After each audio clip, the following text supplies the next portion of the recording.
here, hit that link in my bio. We're going live on YouTube right now. I'd appreciate if everybody tapped in and come join me on YouTube. I'll see y'all over there. Hit me on my platform, y'all. All right, cool. We're gonna get over there. Hit me on my platform, y'all. Let me get my audio situated, you guys. Let me get my audio situated for tonight's video. Make sure everything's set. We got a lot to talk about tonight, you guys. A lot to talk about in conjunction with the G-Unit beef. That's right, you guys. We're going to get a lot of details that we never heard about the G-Unit beef, you guys.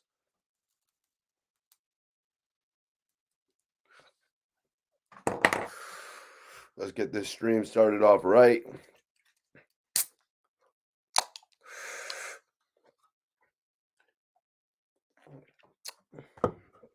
Appreciate y'all for sharing the content. Appreciate everybody for tapping in.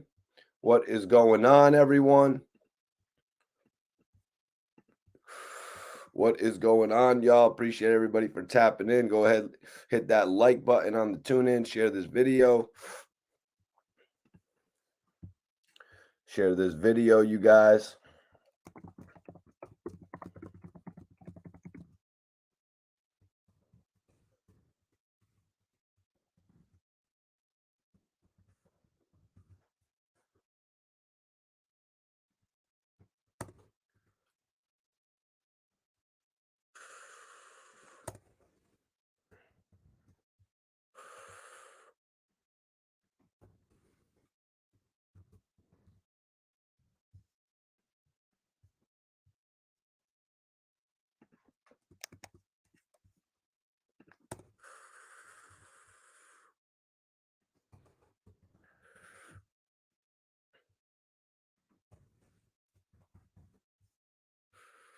Give me a second. Making a few little adjustments here. Getting everything started for the live stream tonight. Definitely appreciate y'all for tapping in.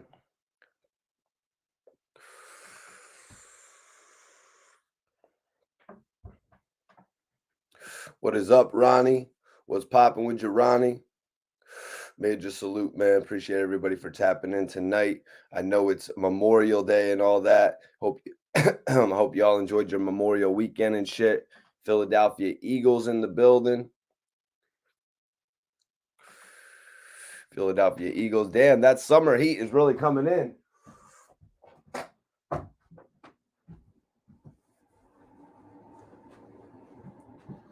Damn, that summer heat is really coming in, you guys. It's really freaking hot. About to have to hit that AC on. You know, I don't like putting that shit on while I'm doing my live streams, though, to be honest with you. I don't like nothing taken away from the live streams, you guys. But honestly, with the summer coming in and all that, you guys, shit's about to get crazy. You know what that means. We're going to be going outside a whole lot more. We're fitting to be outside a whole lot more this year, you guys. Music videos, behind the scenes, all that type of shit. What up, Boss Don? What's popping with you, man?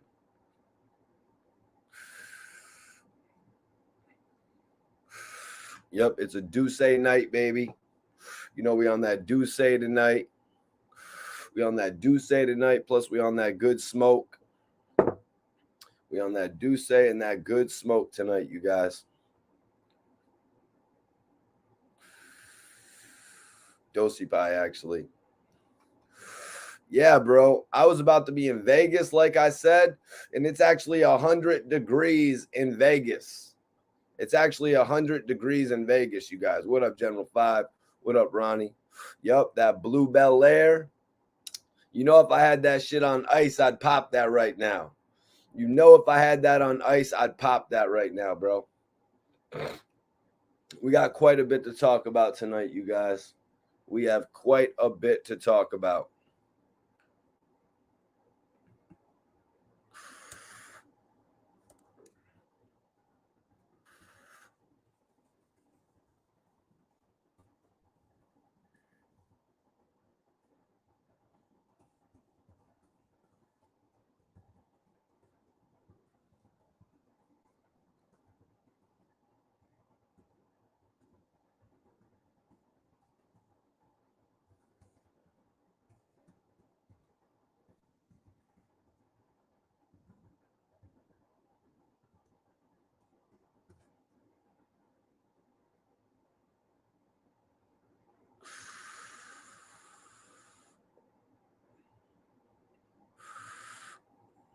Oh, you popped that Branson?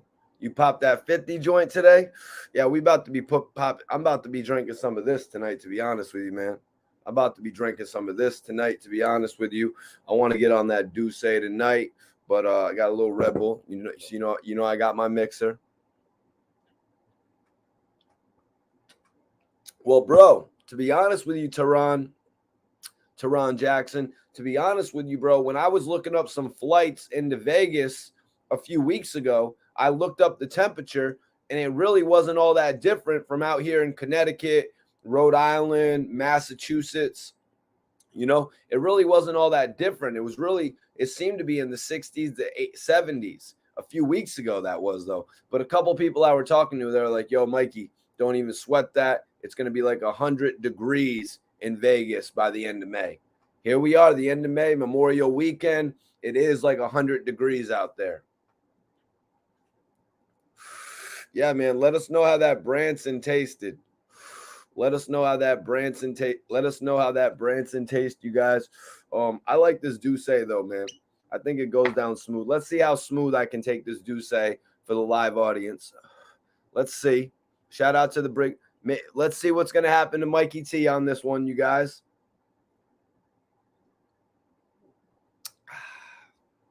Let it go down right for the live. You know what I mean? Let it go down right for the live. It's a little bit smoother than Henny. I'm not going to lie. I'm not going to lie. And just like General 5 says, it's not bad. It went down smooth to me. Took it like a champ. What up, Randy? Took it like a bigger shot. Bigger shot. South Georgia on the tap in. What's going on with you, South Georgia? Oh, shit. You're going to be out there in August? That's lit. That's lit. You'll be out there in August. All right, man. We'll have fun. I'm trying to get a little trip planned out there, but I just missed my homie's birthday, so it is what it is. I'll go out there at another point in time. So this whole beef got pretty serious. Back in the day, you guys. And I'm talking about the fact that the game went on to create a whole slogan called G-Unot. A whole slogan called G-Unot, you guys.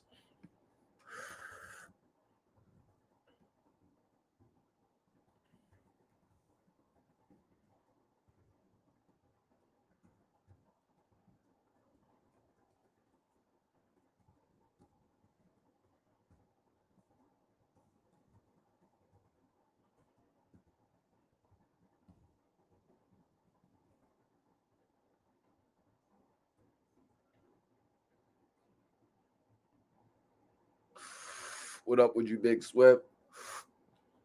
What up with you, Big Swift? What's popping, brother? Richard, what's up, Rich? New York City. I rock with New York City. What up, Rory? Right now, I'm on this right here, bro. This is what I'm on tonight. I'm on that Dosey Pie tonight.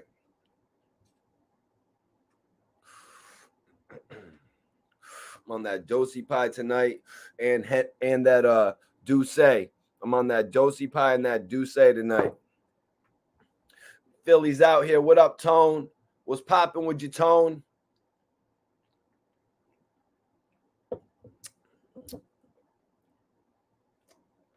Damn, why I keep missing the shit, man?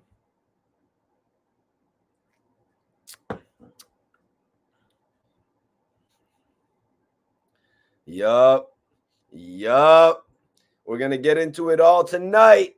You guys. Detroit.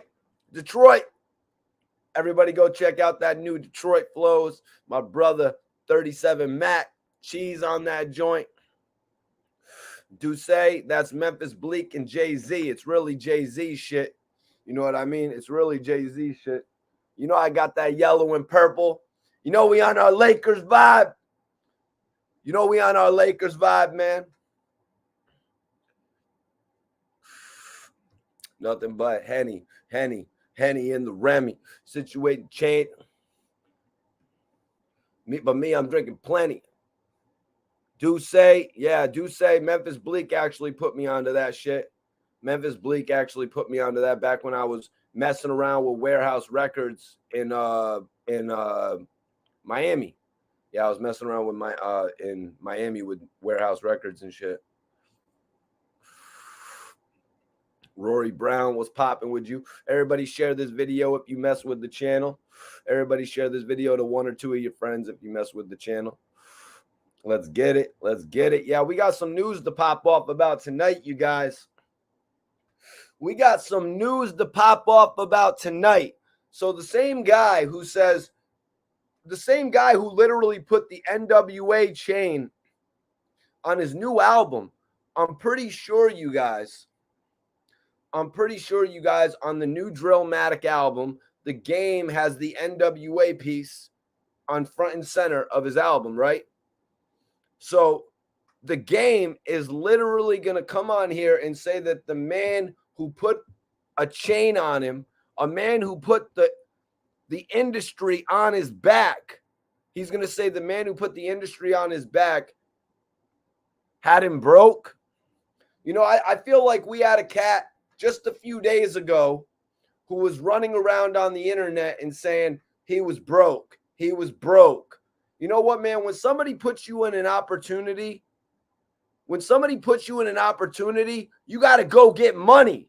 When somebody puts you in an opportunity where you're now big upped, you now got the cosign. Like when somebody says to you, yo, you're G-Unot. Yo, you're Maybach Music. Run with it. You got to use that cosign to the best of your ability. When Dr. Dre puts the Aftermath cosign on you, you should be able to go to anybody in Cali and charge $5,000 for a song and another $5,000 for a video. I don't need to be hearing about dudes talking about they got affiliations to Dr. Dre. They're in the studio with Eve. They're in the studio with Busta. They're in the studio with Snoop Dogg. They're talking about shit like this and they can't get no money. And look at me, I'm Mikey T, the movie star. I ain't around Dre, Snoop, Eve, Gwen Stefani, making records like You Blow My Mind and shit. Like, are you kidding me? I would have had this gonna blow my mind t-shirts back then if I was around that circle. You know what I'm saying? Like, there's all different types of ways that the game could have went about it to get bread in this situation. What's going on with your wound socket? Hell yeah, that's my bro right here, Lone Wolf TV. That's my bro right there, Lone Wolf TV. What's good, bro? I see you out here working. Keep pressure on their necks. Mikey T is the best there is, the best there was, and the best there ever will be. I like that, Lone Wolf. That's my bro right there. I see you grinding, bro. I see you bringing something new to the culture as well. Salute my bro, Lone Wolf TV. Buffalo's Daquan. What's going on? We got Buffalo's Daquan in here. You know, 50 Cent, Jimmy Iovine came together, you know what I mean, after Eminem and Dr. Dre brought the play to the table. Jimmy Iovine and 50 Cent came together and they put Interscope along with G-Unot. They officially begun to start making money together. G-Unot was on pace to become as successful as Death Row. You know what I mean? 50 Cent was really on pace to become a really successful label at that point. I mean, shit, you got 50, you got Game, which was great. You got Banks, you got Buck, you got them all together selling as a unit. You got all these different factors. 50 Cent was really coming to make some power plays in the music industry at this point. When the Game broke away from that, I guess the common phrase out there is that Jimmy Iovine apparently said, you broke up the hip-hop Beatles. Yo, chill out, man. G-Unot was definitely on its way to becoming the next Death Row. If you look at what Death Row was with Dre, with Snoop, with Pac, 50 Cent had a bunch of artists just like that. But then 50 was also an artist himself. Suge, Dre, but Dre was really up here with Suge as well. But then you had Dre, Snoop, Pac. You know what I'm saying? All these artists selling. You had 50, who was an artist that sold. Then he had Game, Banks, Buck, even Yayo, even the G-Unit project altogether, which was kind of like Dog Pound in a sense. So 50 had his label working, you guys. The only thing is, well, one of there's many things, but one of the most major things is definitely the Game leaving the group. The Game eventually left the group and decided to do it on his own. The Game kind of felt like he was as big as 50 Cent. He kind of saw what was going on. I can see it. You know what I mean? I think anybody can see it as plain as day. He kind of wanted to be in 50 Cent's position, which at the end of the day, we all realize in hindsight, we can look back and see the Game never went on to get that position. The Game sales from the first album, the documentary, when he came out and he sold like 580,000 units the first week. His second album decreased by over 200,000 units. You know what I mean? His second album decreased by over 200,000 units, moving 360 the first week. You can chalk that up to the loss of G-Unit, but I mean, if you look at the G-Unit statistics, all the G-Unit albums always went down in numbers as well, aside from 50 Cent, who had that increase from the first to the second album. Of course, he would go down with the third, the fourth, and the fifth album, though. Dallas is in the building. Major salute to Dallas tapping in. So the Game had some shit to say, man, about G-Unot. The Game said a lot of people don't know this, but 50 and Jimmy Iovine gave me $1 million to stop saying G-Unot. So one of the biggest monkey wrenches in the G-Unit tank, in the G-Unit armor, in the G-Unit machine was the fact that the Game was not only dissing 50 Cent, but he was literally dissing every single member of G-Unit, you guys. The Game was literally dissing every single member of G-Unit, all the way down to 40 Glock. The Game went all the way down to associates of main artists, you guys. The Game went down to associates of main artists. He wasn't leaving anybody. Not taking another sip. When the ship sank, there was a whole lot of debris that artists were floating on. The Game came back to wipe it all up. The Game was taking shots at Hot Rod. The Game was taking shots at 40 Glock, as I said. The Game was taking shots at Lloyd Banks while taking shots at 50.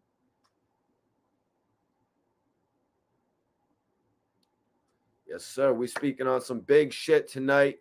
Everybody share this video. The Game's putting it out in this interview that 50 Cent and Jimmy Iovine came together and said, yo, we got to do something because now the Game has created a brand. The Game has created a brand that is quite possibly going to become almost as important as G-Unit. When the Game created G-Unot, just thinking back to that time in hip-hop, you guys, just thinking back to that time, you know, when the Game created that signature, that insignia, that moniker, I was honestly thinking we were going to get a G-Unot album. I guess we did get the Stop Snitching, Stop Lying album or something like that.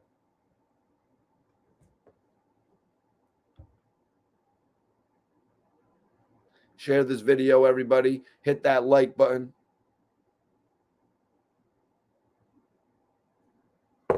Hit that like button. Share this video. Let's go. Let's go. Let's get into what the Game said here, because he talked about a lot in this interview. He talked about a lot stuff that we've heard, you know, like we've heard the story of him meeting Snoop. We've heard a lot about the stuff of him and Dre. And some of the stuff we heard about him talk about Kanye West, though, on Drink Champs, he actually went further in detail. He actually went further in detail in his new interview, you guys.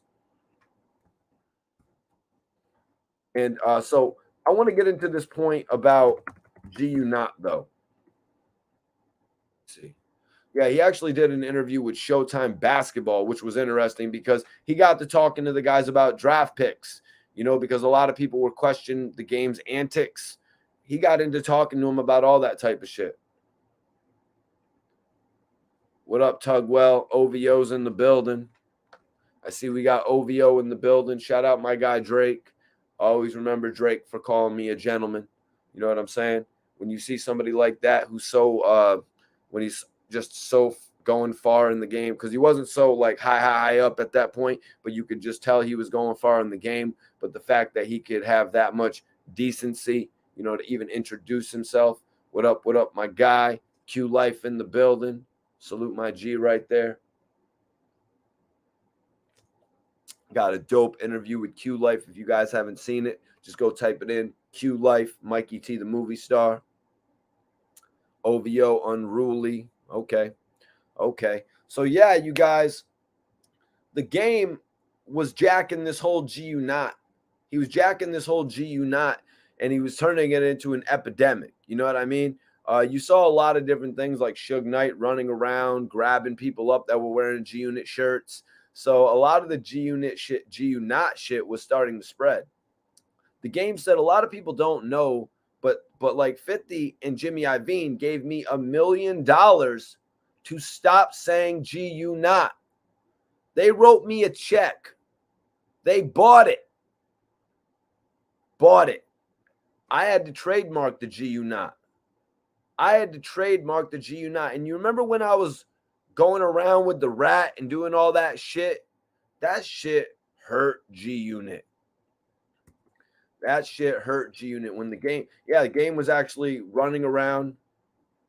The game was actually running around and actually had a rat with him that he was filming with or some shit like that. They were promoting this whole stop snitching, stop lying, G-Unot. You know what I'm saying? And, he says it was $1 million. But in all honesty, man, if you create a brand, like I'm saying, you actually, like 50 probably never trademarked, obviously did not trademark G-Unot at first. When you create a brand, you'll usually trademark a lot of things that surround it. You know what I mean? You'll trademark this, that. You're like, okay, this is like it. That's like it. That's like it. I'm going to trademark it. So nobody can take something that's surrounding your name. 50 never thought to trademark G-Unot. You know what I mean? I mean, shit, you kept on saying G-Unit, but it's a G-Unot. That's what the game kind of did it. That's how he flipped it. It's like, yo, 50, a G is what you're not. A G is what you're not, 50 Cent. And he kind of marketed that so well. And but the business savvy of these guys, the business savvy of these artists, and I'm going to put them all in that category, you guys. Lloyd Banks, The Game, Tony Yayo, you know what I mean? Tony Yayo was actually just on a Vlad TV interview talking about it was dope that he got a $250,000 check, but he didn't get to release his second album. We've seen shit like that happen. Yeah, that's dope that you got that's dope that you actually got the advance. We see a lot of people bitching about advances. There's a new interview with Young Jock where he's bitching actually about not getting advance after selling 1 million copies. So the fact that Yayo actually got an advance for his second album, although I thought the G-Unit advances were 750,000. Just saying, I thought I had heard through the grapevine that the G-Unit advances were actually 750,000, but maybe that was for the first albums. You know what I'm saying? So he got 250,000 for the second album, but ultimately never was able to release it. Vlad was just trying to explain to him, now if you were able to release the album, you would have been able to release a few different singles that would go on to probably go do platinum, probably go on to do gold, maybe. Because like on his first album, he had So Seductive. He had Pimpin' and Curious and I Know You Don't Love Me, and even had the Eminem assisted track Drama Setter. What's going on, Lee? Appreciate you for tapping in. What up, Poppy? What up, Jason? What's up with y'all? What's up, Peter? Appreciate everybody for tapping in. If you got a friend or two, if you got 2 or 3 friends, share this video with all of them guys, man. Let's get the chat going tonight. We're having a good time. We're having a good time with it tonight.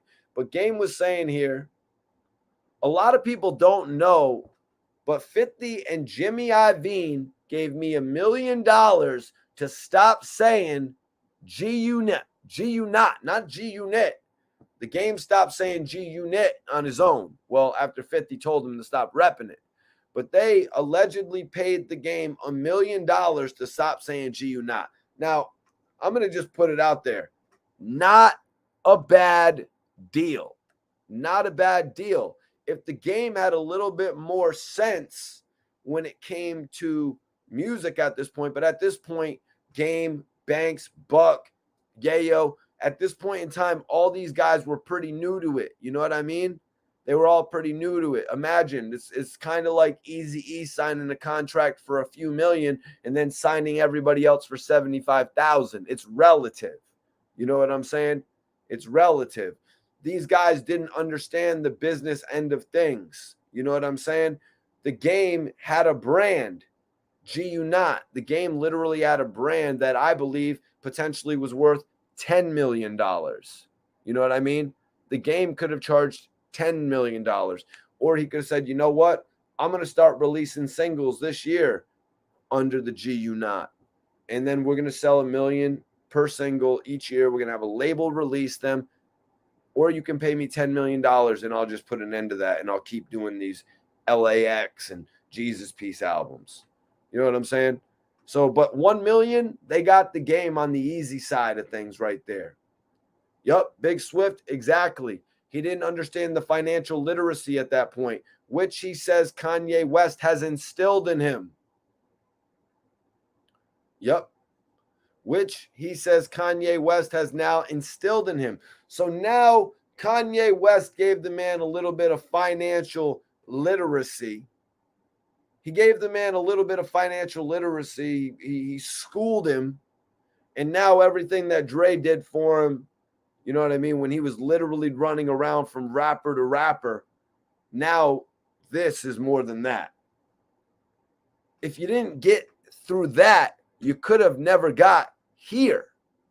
You know what I mean? That's the important factor of it. You know what I mean? If Dre, he talks about Kanye West opening up doors for him to what? Sit alongside Elon Musk? You know what I mean? You're going to open a door to sit alongside Elon Musk? Are you kidding me right now? Those are the doors you're bragging about being opened up for you? Dr. Dre opened up the door for you, and you were in there with Rakim when he was recording In the Club, and you said it was like a moment. And you're talking about being able to sit with Elon Musk now. Well, I guess all this shit is really about money then, if that's what it's all about. You know what I'm saying? What is the plan? To buy some shit on Mars, Game? No, let's focus on what we're doing here. Let's focus precisely here. Let's focus on what we're doing here. Guy made the documentary too, so now he wants to move to Mars. I get it.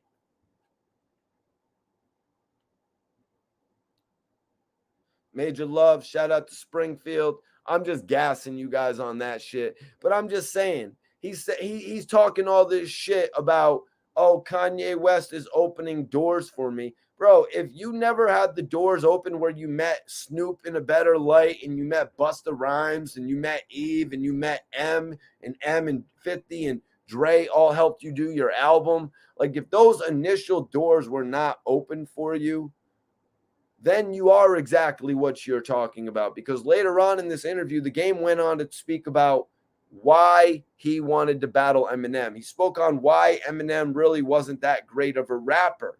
He said pretty much Eminem had the glamour, the glitz, the promotion, the money, the mainstream attention, the mainstream artist all put on him. And basically that's what pushed him up to the forefront. Well, the Game, they did the same thing with you on the documentary. If they didn't do that with you on the documentary, you would have been a nobody who recorded with JT the Bigger Figure on your demo. You know what I mean? That's what would have been, you would have been that same type of element that you're talking about right now.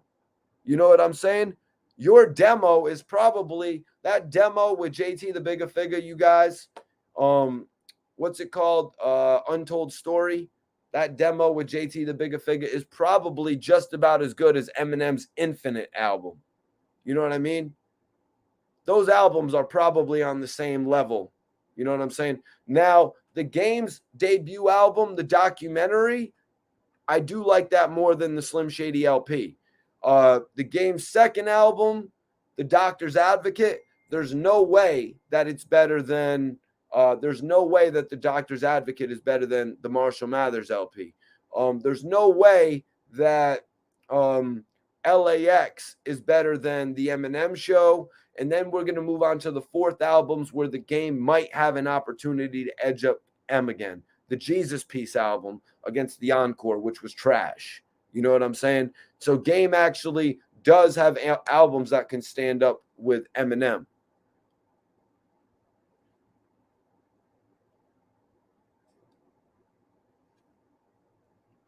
Oh, hold on one second. Bro, man. Get the hell out of my live, bro. Man, dude's coming in my live trying to tell me what to talk. Game is Miguel. What's up? Game is underrated. The Game had a lot of opportunity, man. Yep. One Blood was a hit, and that was actually on his second album, bro. That was actually on the Game's second album. You know, the Game had multiple hits on both albums. Probably about six hits, or is it 7? Okay, hold on.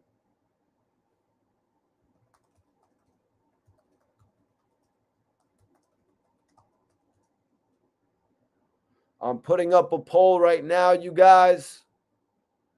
I'm putting up a poll right now, you guys. Everybody vote in that poll.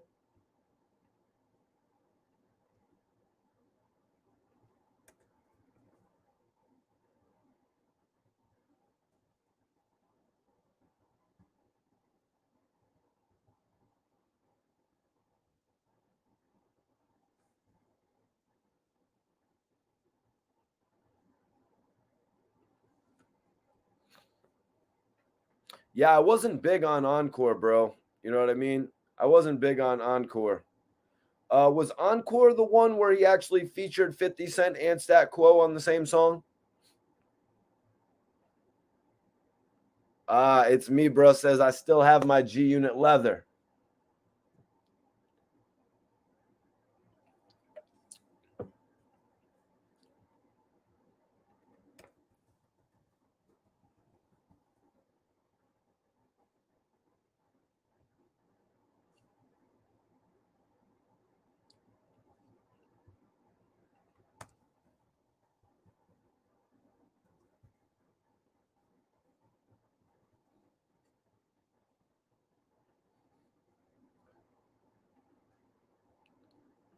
Yeah. That's two big reasons right there.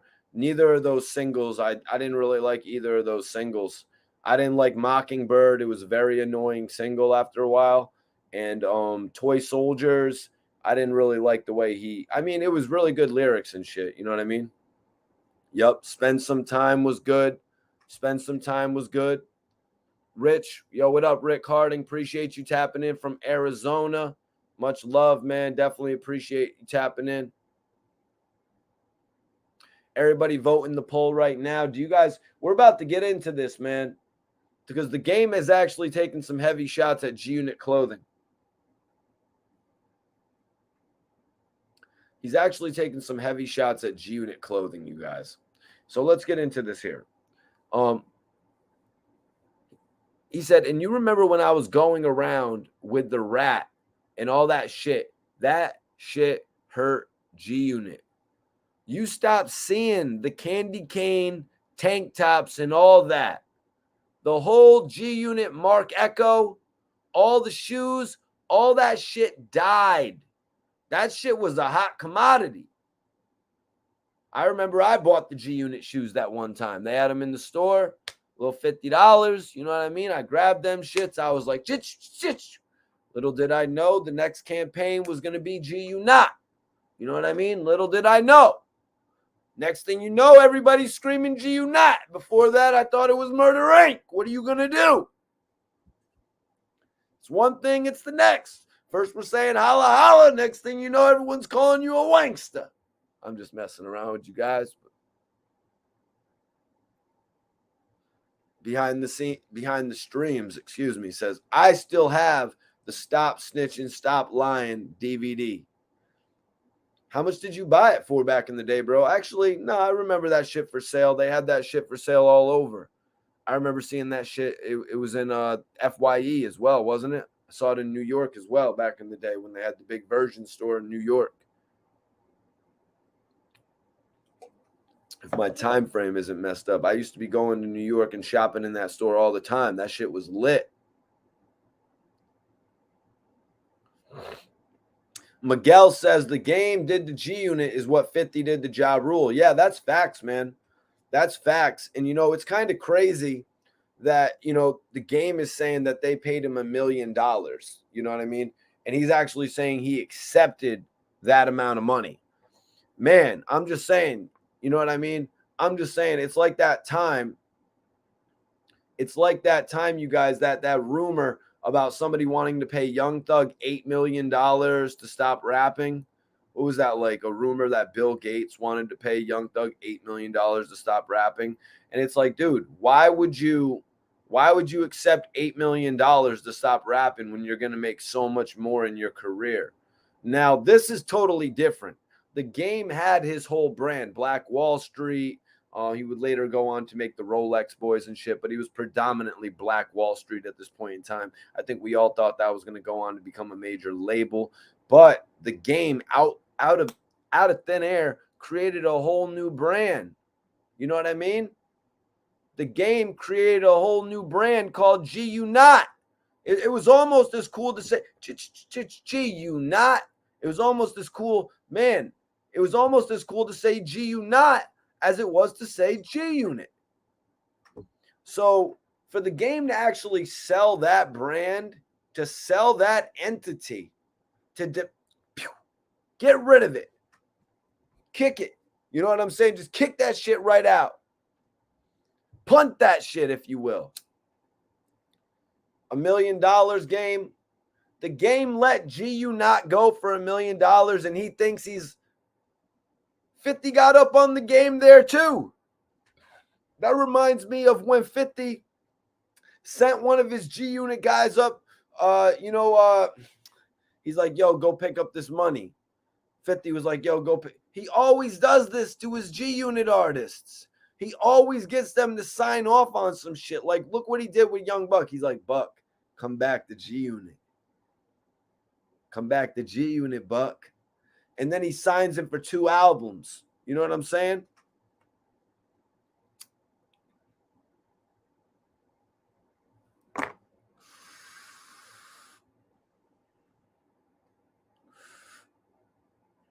Thomas Davis says, Thomas Davis agrees in it here.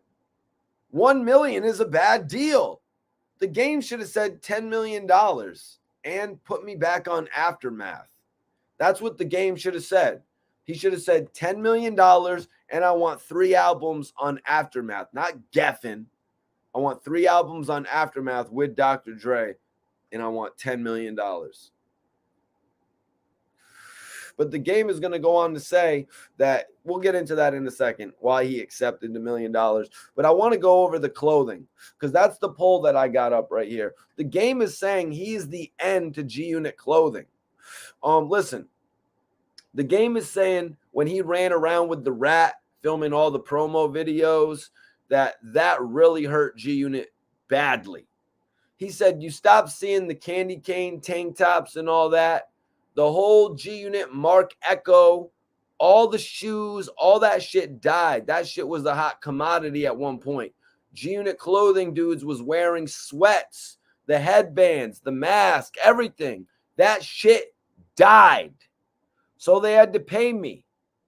I should have asked for more. But let's go into that right there, you guys. Anybody in the chat, were you guys into the G-Unit Mark Echo clothing? Did you have the shoes? In the chat, did anybody have the shoes? Did you look at it as a hot commodity to buy the G-Unit clothing? Sweats, headbands. Was anybody in the chat repping that shit?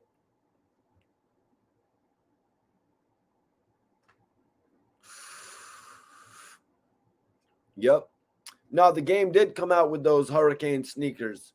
Yeah, I did see those in the store as well. But they were pretty much just like a simple white shoe. Kind of reminded me of a Lacoste style sneaker. The ones that I saw was actually white. Caesar Martinez says shirts only. G-Unit sweats? Caesar, there were no G-Unit sweats out there? What's up with you, Anthony? Appreciate you. Miguel says he actually had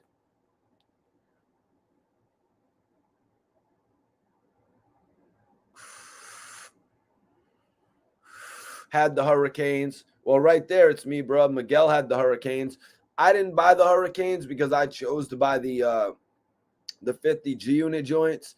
I didn't have a lot of money growing up as a kid. You know what I mean? I didn't have a bunch of paper and shit like that. So when I actually bought those shoes, I was like, how old was I then? So I'm like 12 or 13 years old. You know what I mean? Spending $50. You know what I mean? When you got $50, I ain't spending it on no shoes. You know what I'm saying? Back in the day, I just wasn't like that. I was a little bit more dirty, a little bit more grimy with it. We are on the dirty sector of YouTube, as they say. You know what I'm saying? We on the Max B sector of YouTube. What's up, Jimmy? Thugs and Roses says, I had G-Unit shoes, tank tops, T-shirts, and the fake G-Unit chain. Damn, bro, you really had the G-Unit spinner as well? Did you ever wear that out in public? I'm just wondering, you know what I mean? But that's dope though, man. I never really got any of the tank tops and shit like that. You know what I'm saying?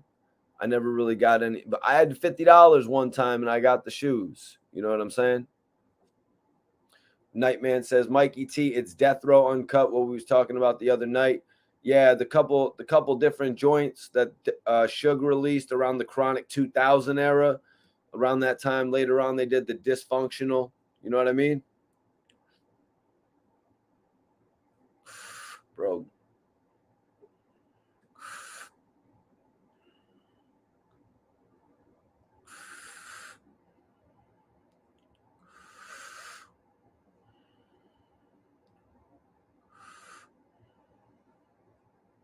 Stunt 101. Stunt 101. What up, John? Appreciate you for tapping in tonight. Yep.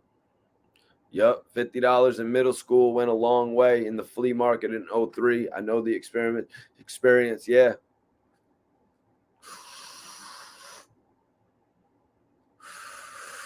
Poppy says, look at Sean John. Rockaware. Nice. Shady. Fubu. Those clothing lines come. Shady had a limited one, I guess, right? Those come to be around 3 to 5 years and disappear. The urban clothing business is a quick flip. That's it. Yeah, it's like you get it while it's hot. You know what I mean? Get that shit while it's hot. But yeah, the game pretty much is taking claim for ending G-Unit clothing. But I'll be honest with you guys, man. When the game was really dismantling G-Unit, I mentioned all the artists, you know what I mean? I really wasn't looking at it as the clothing. I really wasn't looking at it that way. I mean, let's look at a reason. Oh damn, the Hurricanes were actually 90. I thought I seen them joints for 50. Maybe the all whites were 50 or something.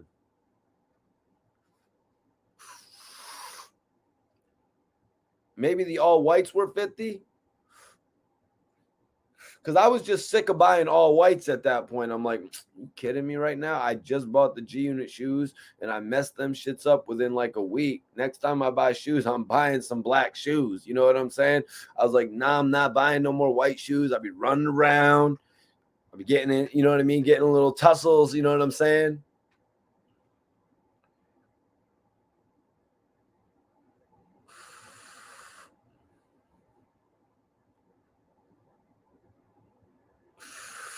Did they only have them in white though, Poppy? Did they only have them in white, or did they have different ones? Because I thought I remember seeing the white ones for $50 or $60 back in the day. Oh shit, the black and red joints? Yeah, no, I did not see the black and red joints. It must be like an all white type of thing. Like they sell all white shoes like for cheaper. But G-Unit didn't have any different shoe besides an all white one, right? Did they have a gray one? I'd only bought the shits once. But I wanted to say, the G-Unit clothing I looked at as a separate issue. If you heard Tony Yayo talk about it in various interviews, he said this multiple times. At one choice meeting, none of the G-Unit guys were actually wearing G-Unit sneakers. They had all updated their clothing to luxury brands. You know, these dudes are wearing, you know, the dopest, most fly, most foreign type of shit. You know what I mean? They're on a different level now. These guys are wearing $1,000 shoes. Never mind $50 shoes, you guys. These guys are wearing $1,300, $1,400 shoes. I remember, I think I seen Kid buy some fly ass shoes. I was like, yo, shit is lit. You know what I mean? Yup. Navy blue. That's what it was. Navy blue. I never seen the G-Unit red and black. I only seen the white and the blue. What up? We got some gaming joints up in here. The price depended on when and where you copped them. Most likely it was from what's the spot called? What's the spot called? Oh, Eblin's. Yeah, Eblin's.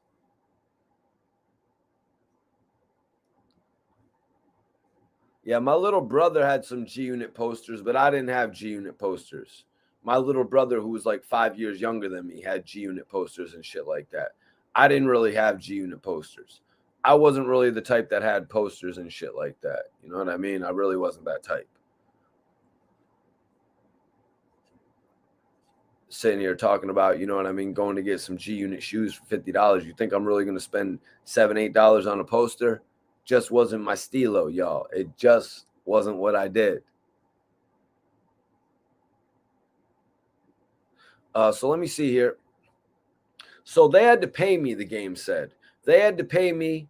I should have asked for more, but they gave me $1 million. And then I'm a hood dude. $1 million just to stop saying a word. $1 million just to stop saying a word. Where's the check? Where are you kidding me? They're probably like, in all honesty, they're like, oh, Mikey T, oh, you think you're going to get 10 million? We're going to let you sit. We're going to let you sit, Mikey T, with that $1 million offer. Mikey T, don't you ever talk about this guy again in your blog, and we're giving you $1 million. Whoa. Where do I sign? Where I will never make another blog. I will never make another blog about him. Where do I sign? Well, game, you got to understand, you can never say G-Unot again in a song. You can never say G-Unot again in a video. You can never wear a shirt that says G-Unot.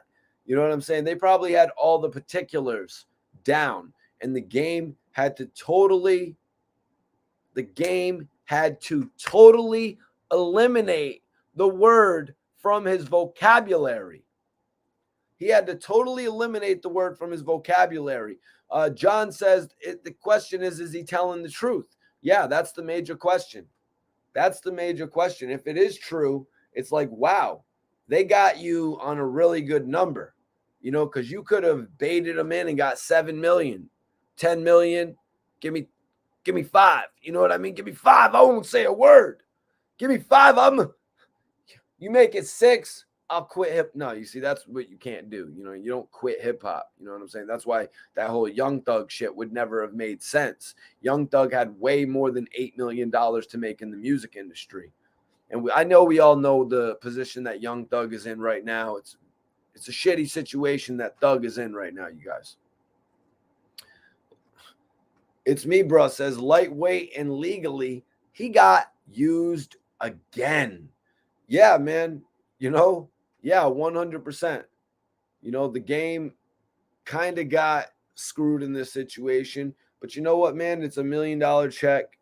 People have done things for $1 million that have ruined their whole career.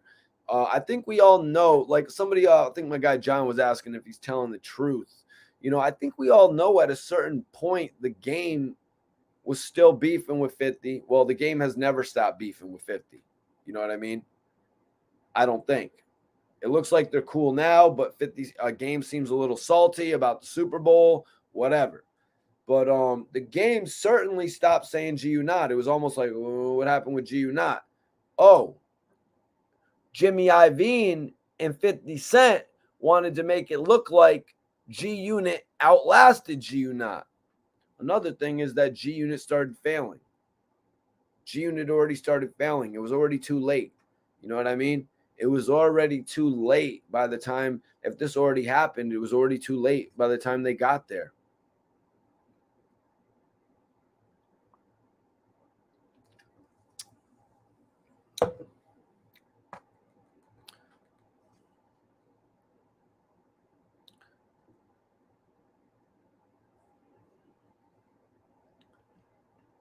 Game can't? Do you mean can't or can, bro?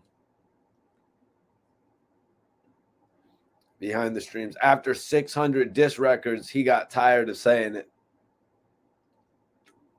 Well, now he's answering why he's not saying it. He's certainly answering the question of why he's not saying it anymore, you guys. I mean, I was definitely wondering what was going on with it. Because, like I said a little bit earlier, I was expecting a little bit more to come from that. I was thinking there was going to be I was actually thinking the game was going to start putting out his group at that point. Maybe a little part of my mind said, is this group going to be called G-Unot? Maybe a little part, is the album going to be called G-Unot?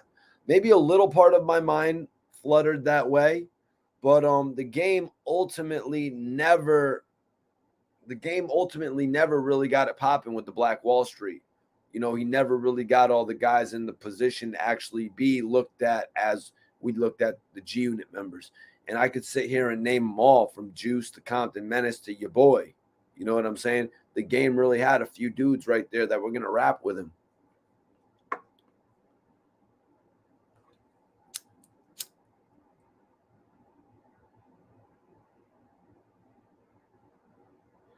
But yeah, let me so the game actually spoke on meeting Snoop Dogg. He actually spoke on Dr. Dre. Dr. Dre leaving him broke. Dr. Dre leaving him broke. Yep. He had Cicero. Cicero was another one that he had from Philly. Yeah, he had quite a few people right there with him. I don't really know why he didn't push the button on Black Wall Street. He did come up quite a few years later with the Rolex. What was it called, you guys? The Rolex Boys or something like that. Him and Stat Quo were putting together a label, but it's like, come on, man. We all knew the game from doing the Black Wall Street thing, but then he did have issues with his brother. So I'm not really sure or certain if that kind of, disrupted the potential of the record label.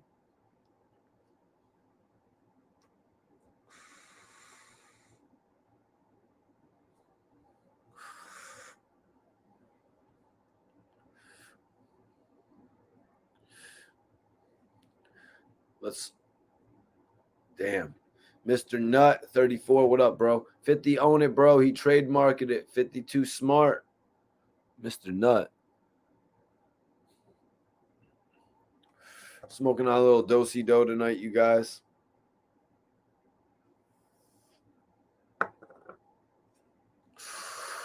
Yeah, that's what I was saying, man. The whole thing about Black Wall Street is a little,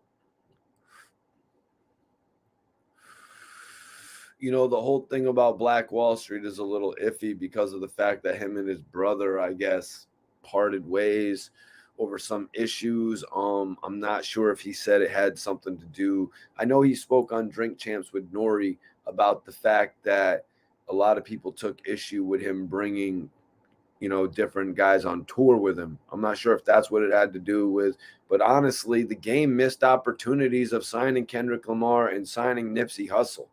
Like, not to mention all the, like, and I mentioned all the other guys, you know, that he had.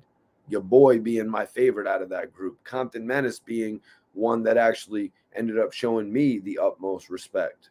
So I got the utmost respect for Compton Menace. And plus, Menace is acting in movies with like some of the most famous people right now. You guys got to go.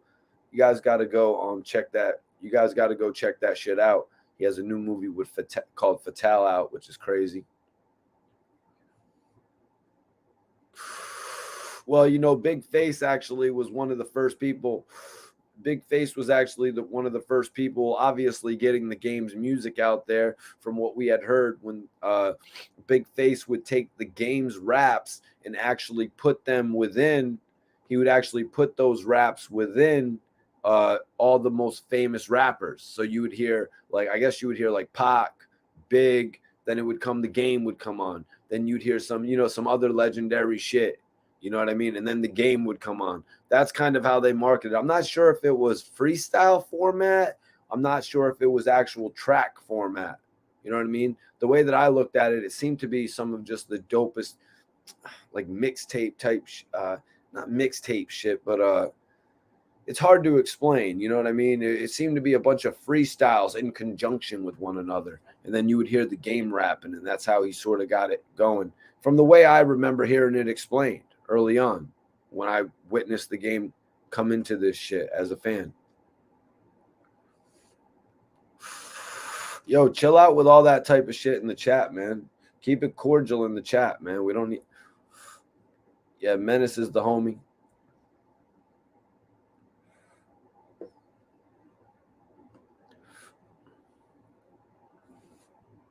Yep, exactly, bro. What happened to the diss track? Well, man, I think they probably heard one of my blogs. I think they probably heard one of my blogs and they were like, yo, I think they were probably like, yo, because Whack 100 had said the game might diss Eminem on his own songs, which is cool. You know what I mean? It's very 300, you know, it's very 300 bars. You know, it's kind of like what we're already expecting. You know, that's what the game does. But yo, the biggest thing would be if the game could actually put out an Eminem diss song that was on an original track. Like if he actually put together an Eminem diss song that was on an original track and he actually was able to get spins and he was actually able to get streams on it that would go to his album success. That's going to be the biggest way that the game can capitalize off of beefing with Eminem. We all know when Eminem responded to Machine Gun Kelly, it had the biggest one-day YouTube results. It had the biggest one-day YouTube results. And then it was only topped by 6ix9ine song that did like 39 million views in a day. That's right. You know, I already uncovered that as well. Everybody makes a big deal about 6ix9ine actually doing 10 million in a day. He had done 39 million in a day before. Eminem was the top one day on YouTube before that. And y'all, you know what I mean? And y'all, man, Whack 100 must have seen that. Like, yo, if you diss Eminem and he responds, it's going to be the most listened to diss track of all time. Potentially, if Eminem disses the game, potentially it will have more viewers than potentially it will have more viewers than the 6ix9ine record that did 39 million views in a day. And then those people are going to go back and stream the original game diss song, getting it more views. Hoffa says Shady is not even going to pay him any attention for real, for real. Bro, you know what I mean? I actually did an interview. Where one of Eminem's closest friends, Royce the 5'9", said that Cassidy would have a better opportunity getting Eminem to respond to him by dissing him on a track than actually challenging him to a battle. When you call Eminem out on a record, it's kind of a different thing. Now, in reality, you guys, this whole situation with Eminem and Game, it could be a lot it could be a lot thicker because of the fact that they have a prior relationship. Eminem is on the Game's first album. You know what I mean? M is actually featured on the Game's first album, you guys. You know, Eminem and Dr. Dre came together and they were like, and however it happened, Dre was probably like, yo, M, I need you to do this. We got this guy, The Game. Me and 50 are working with him. We really could use that cosign. Game came on the song, yo, let me hit Dre's phone real quick. Tell him M just killed me on my own shit. You know what I mean? The Game, I'm walking through 8 Miles sick or some shit like that, The Game said. It's The Game who said that after he heard Eminem's verse. The Game is who said, nobody said, yo, Game, rap this verse because Eminem is Dr. Dre's artist. No. The Game heard Eminem's verse and then he got Renegade vibes. You know what I'm saying? The Game heard Eminem's verse on We Ain't. And then he's like, and then he recorded his second verse. You know what I'm saying? And then he's like, yo, M just got me on my own shit. Now, maybe he said that because of all the headlines, all the public speculation, all the public talk about Eminem getting Jay-Z when everybody thought Renegade was actually Jay-Z's record. Maybe that's something to do with it, you guys. Maybe that plays into it a little bit. I don't really know. Maybe the Game was kind of taking advantage of that whole speculation because the Game does shit like that. I mean, he mentions everybody in raps, you know, and he mentions them in a way like it's like he's been watching them like on E! News Channel or something. You know what I'm saying? It's me, bro, says M will respond, in my opinion. Now, on Eminem's response, you guys, I think I've said it before. I mean, shit. Eminem responds, we could get all the details of Dr. Dre coming to Eminem, of 50 Cent coming to Eminem. Yo, we need you to help with this. We need you to help with this project, Marshall. M, we need you to help with this. Slim, it's me, dog. It's Dre. Come over here and smoke some of that Cali. And let's work on this Game single. You know what I'm saying? I need you on that.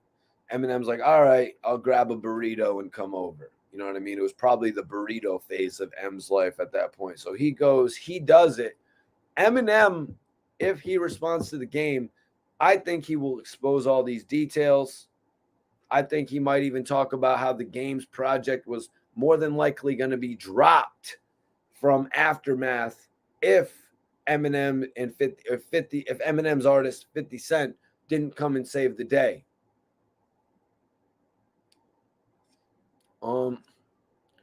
Look that up real quick, bro. If Eminem made that We Ain't beat for him, and let me know. All you gotta do is wiki it real quick. Y Rez says MGK's diss was better than M's, which I don't agree with actually. Eminem's diss song was like a diss song. Machine Gun Kelly's diss song was kind of like a song. Eminem's diss track was like a freaking diss track. Machine Gun Kelly's diss track was kind of like a song. You know what I mean? Like it was going to be on his EP or some shit. And I think it was on his EP, Buzzed. And then Eminem decided to put out this track. And then I think they threw out a whole new Eminem album right around that time as well.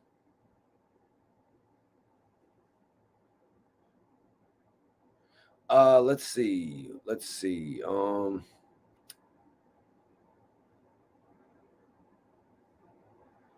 So let's see right here. Battle and M. He said, I'm not saying he can't rap. The skill set is there. I'm just the better rapper. I just haven't been given the light he has been given. They didn't put the money that they did. But as soon as I showed my ass, the budget stopped. I could have been pushed to Eminem heights. Jesus. Wow. That sounds, that's kind of sad. You know what I mean? He's literally sitting around thinking, well, it's an interview. You know what I mean? It's an interview. He's venting. You know what he's certainly venting here. I could have been pushed to Eminem heights. It's like Young Buck, or you know what I mean, being like, I could have been 50 Cent. I could have been Lil Wayne. It's like, come on, man. You know what I mean? You can't live your life thinking like that. You know what I mean? It's like, damn, I overthought some things. You know what I mean? But never I don't be running around thinking about it like that. You know what I mean? I think people would expect me to be running around thinking like that. And then you wouldn't expect somebody like The Game to be running around thinking like that because of how good The Game has it. You know what I mean? This dude actually, a lot of people look at it like he did it to himself. You know what I mean? He was rolling with G-Unit. He was rolling with all the guys. He's the one who took the detour. You know what I mean? A lot of people look at it like The Game did it to himself. But like he's saying here, but as soon as I showed my ass. So when he says that, I think he's kind of talking about when he decided to take that detour and he decided to just start dissing G-Unit. When he decided to start dissing 50 and just being like, yo, man, I ain't riding with these guys no more. If they don't want to ride with me, because realistically, 50 was the one who told him to get out of the car. You know what I mean? 50 was like, yo, this is your stop. You want to work with Fat Joe? You want to work with Jadakiss? Who, let's be honest, at this point in time, Jadakiss and Fat Joe, Jadakiss's albums, they drop sporadically. You know what I mean? He had his trio of albums, but then after that, his top 5 Dead or Alive, he was saying he wanted to get back on dropping his albums consistently. It didn't really happen. You know what I mean? For some reason, Jadakiss hasn't been able to solidify release dates. Then you got Fat Joe. 50 Cent is literally having funerals for Fat Joe because of the fact that he sold 50,000 units in a week. It's like, bro.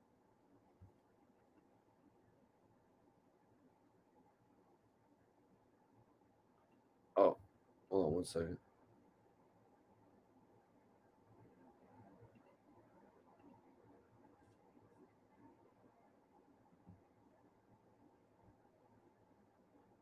Legendary agrees. MGK had the better diss track. I don't agree with that. Oh, shit. Everybody pretty much thinks it.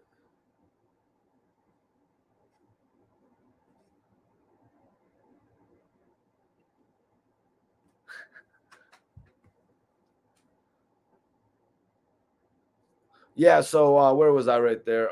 So yeah, he wanted to work with the Fat Joe, who was literally selling 50,000 units first week. All these different artists that he wants to work with, 50's like, yo, bruh, what's going on with you, man? What do you mean work with all these other guys? We're selling the records. Lloyd Banks sold 500,000. I sold 1 million. You just sold 500,000. Who do you think you are, Game? Going to work with Jadakiss. Jadakiss sells 130,000 units when he drops. And you want to go work with Jadakiss? This is G-Unit. Nah, man, this is G-Unot.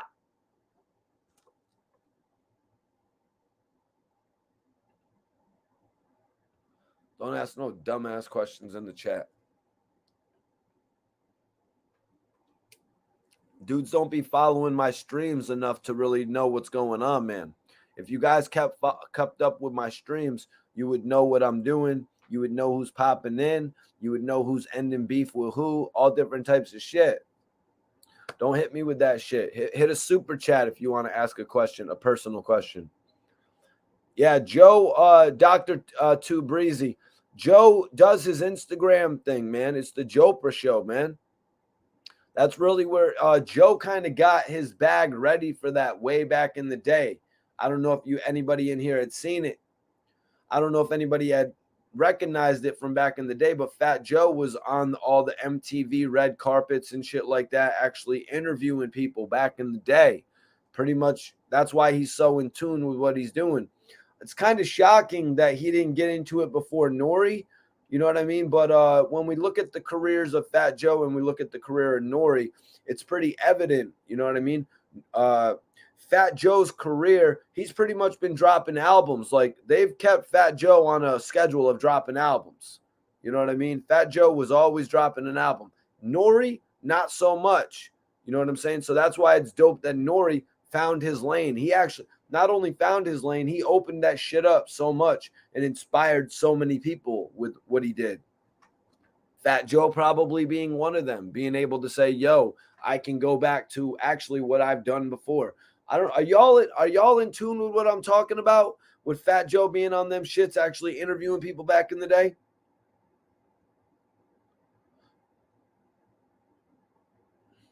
Yep.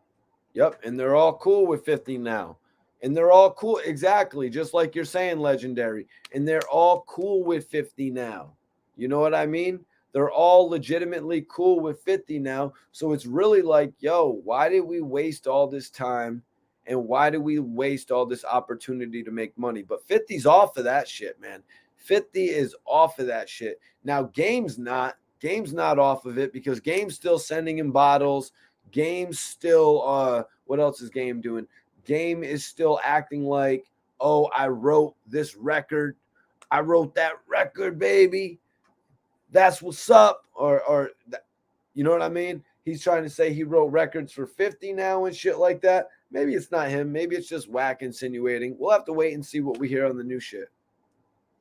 Yeah, that's new. That's new shit, yeah. Yeah, I definitely saw Joe on Math Hoffa, bro. Math Hoffa's my guy, man. I've been rocking with Math for a long, long time. Since probably back like 2012, 2013 is when I first met Math Hoffa, somewhere around there. Yeah, I had like 2012. I actually did an interview with Math Hoffa. Really good dude. Math Hoffa is another one that is actually, I told Math, I was like, yo, Math, the technology caught up with you, bro. Technology caught up with you, bro, because podcasting was exactly what Math needed to do to get his stories out. People always try to say, yo, we're going to shut Math Hoffa down. How are you going to shut down a personality like Math Hoffa? Nah, you can't shut down personalities like that. They find a way to break through. And what does Math have now? Math has one of the most organic, realistic YouTube shows.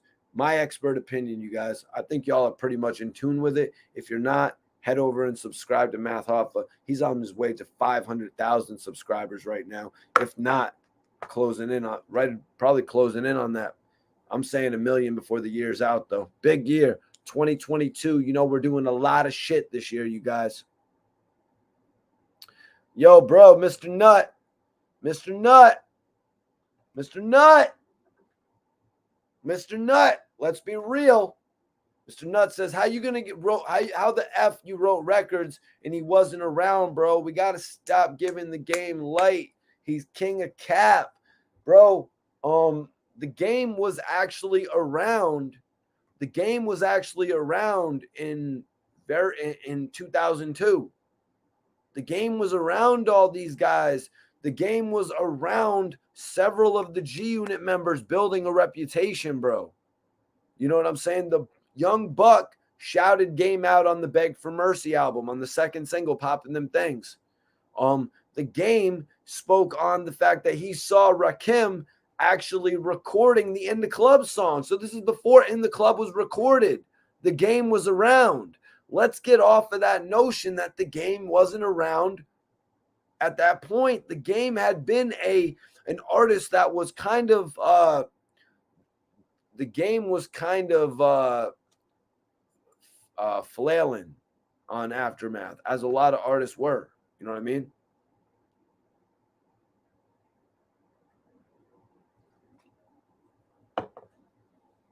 Legendary. It's not cap, bro. The Game was around. It's not cap. The Game was definitely around. Dre had him in the cut, bro. Dre went to 50. Dre went to 50 in like 2003 and got the Game aligned with G-Unit. He got the Game on Young Buck's first album in 2004 and Lloyd Banks' first album in 2004. Game got himself aligned with Young Buck prior to the 2003. They probably recorded Beg for Mercy in probably April or March of 2003. The Game was around then, you guys. Come on, let's be real about this, man.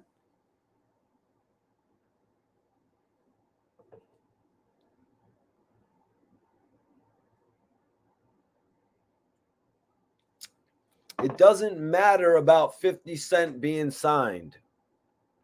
50 being signed with M and Dre does not matter. The game was more than likely around or beginning to get around Dr. Dre before 50 was signed, man. You know, it's a whole different thing. Dre had so many artists around him that just wouldn't go on to actually blow up.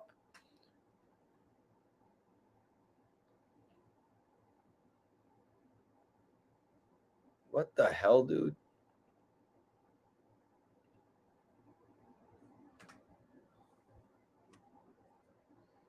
One second.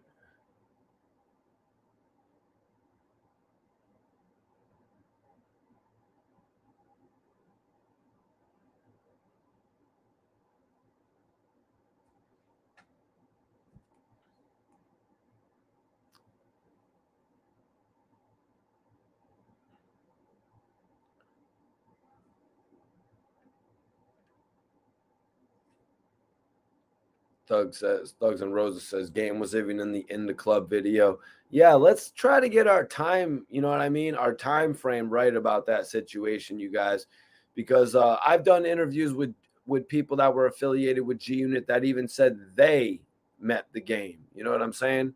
So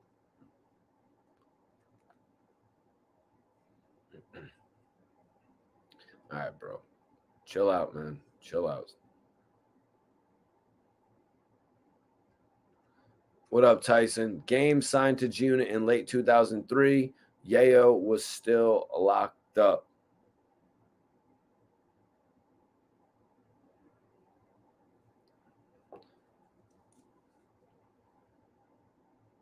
Thomas says the Game is using Eminem for hype for his album. It's embarrassing. It's not really that embarrassing, Thomas. I think it's pretty actually calculated. You know, judging by what I said, you know, Eminem had the diss record. Eminem had a diss record that actually, you know, did like what 35 million views in a single day. If Eminem disses, if Eminem disses the Game, it's going to do like 35, 40 million views in a day or two. And then all those views are more than likely going to go back to the Game's record, which will then account for his streams. If the Game could get that set up properly to where he has an original track where he's dissing Eminem on it. Yep. Yep. Yeah, that was the thing, bro, guy. That was the thing, guy, about Aftermath. A lot of the artists were getting pushed to the side. You know what I mean? That's why Dr. Dre had to go back to the drawing board with the Game and figure out what the hell was going to happen with 50 Cent. Let's see what he actually had to say about him, though. Oh, let me see, though. So the Game says here, the Game said, I could have been pushed to Eminem heights. 50 got pushed to those heights because he played nicely. Eminem and him are like this. They don't even know Eminem wouldn't do the Super Bowl unless 50 was on it. If Dre didn't put 50 on the Super Bowl, Eminem would not have showed up. So again, there's that camaraderie. They put the money around the people who play nice. So he's saying that Eminem got the push. Eminem got the push, and then 50 Cent got the push very similar to Eminem. Well, okay, so 50 Cent's project was under Dr. Dre and Eminem. Eminem's project was under Dr. Dre and Jimmy Iovine. Lloyd Banks' project was under 50 Cent and G-Unit. The Game's project was under 50 Cent and Dr. Dre. So there's a difference right there. So the Game was pushed to a higher extent than Lloyd Banks right off the bat.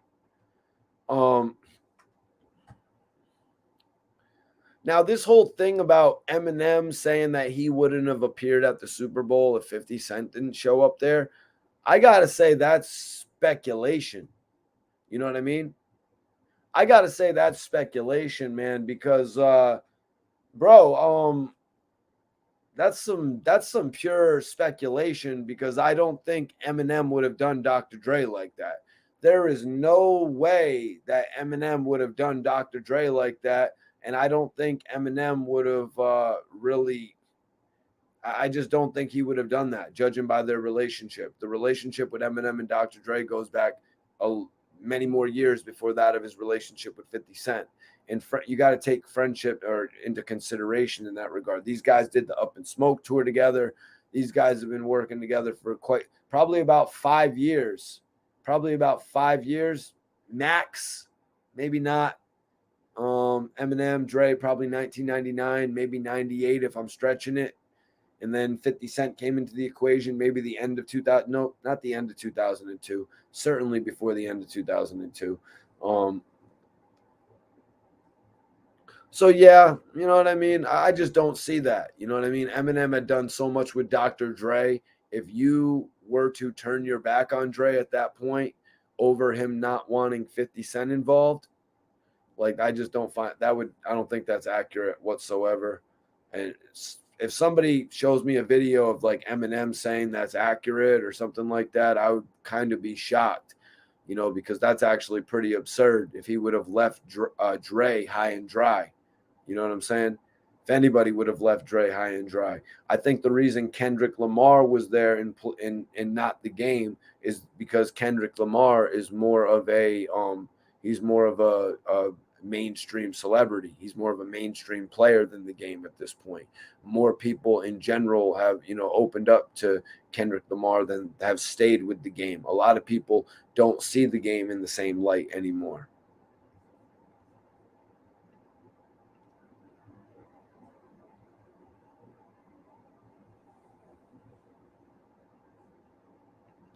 But yeah, that's interesting, man, to look at it from that perspective about who put who on, you know what I mean, and who got the push, you know what I'm saying? The game certainly got a major push, you know, but I don't know why he's not mentioning how they de-pushed him by sending him off to Geffen Records.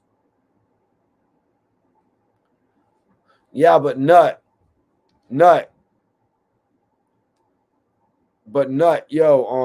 I just don't agree that Eminem would have no-showed the Super Bowl if 50 Cent wasn't. That's just one of their cultural iconic moments. The In the Club song. You know what I mean? It was just one of their iconic moments. I don't think there was any way they leave In the Club out. I don't think there's any way they leave Mary out. Why would they leave Kendrick out? He's the leader of the new generation. You know what I'm saying? Everybody has their own, you know, Snoop and 50. These guys are pillars of this shit. These guys are the pillars.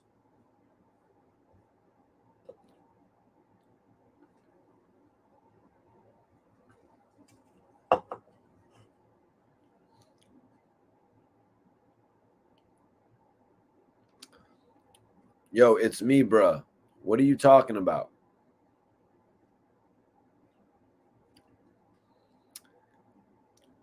Please form that in a like. I think you're just talking. I don't think you're asking a question, actually. Yeah, yeah. I mean, shit. I would say, yo, I don't even know if Eminem had to ask if 50 Cent could come in. That sounds a little ridiculous to me. In the Club is their one of their most iconic songs. It's right there with Still Dre. Like, come on, what are you like? Like, there's no question. It's really no question, in all honesty. All right, so I want to get into this shit where the game's talking about how he was broke on Aftermath, Kanye West versus Dr. Dre. I'm gonna put up a new poll in the chat. So it looks like, did the game end G-Unit clothing? No. 68% of the people say. I'm about to put up a new poll, you guys. I want to know who did more for the game. Who did more for the game, you guys? That will be our next poll tonight.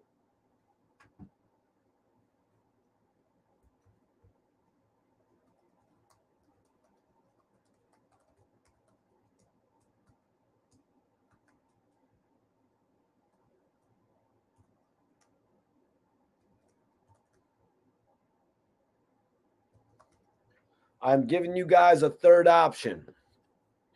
So the game said, Ye is my brother. I always got his back. A lot of people, I've been catching flack for saying Ye did more for me in my career in the last few weeks than Dre did my whole career.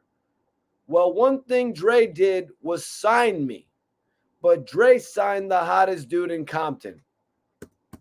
Whoa! Whoa, whoa, whoa. Dre signed the hottest dude in Compton. Dre signed the hottest dude in Compton.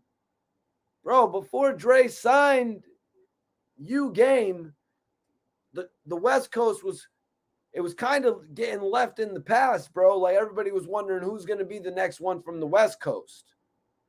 Literally 50 Cent from the East Coast said that he wanted to blow a West Coast artist up.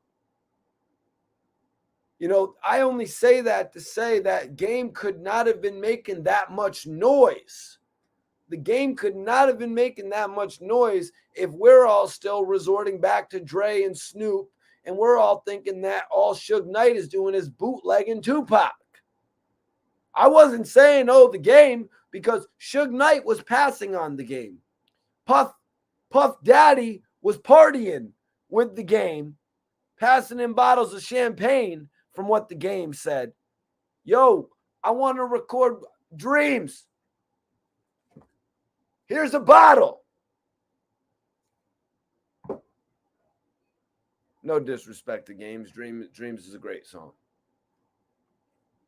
I want to record Put You on the Game. I'm going to put you on a bottle of rosé, and you can go over there and chill with them ladies. I'm working on Forever. I'm working on the Forever album, baby. Can I get a couple lyrics for the Forever album, though? That would be great. That would be great.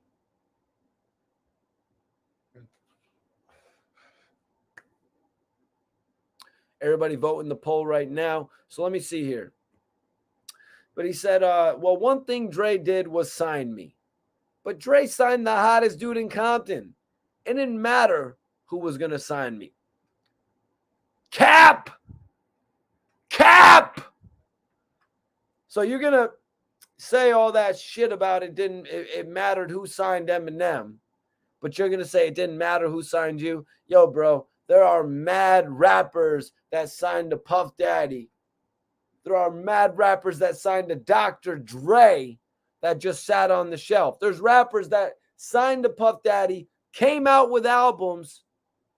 They came out with albums, and then they just went nowhere. You know what I mean? There's a list of them. So just the fact that you get all up in the videos and all that shit, just the fact that you get up in the videos, it doesn't mean nothing. One hit wonder. You've heard the term. If you didn't have 2 singles on the first album, I think a few people might.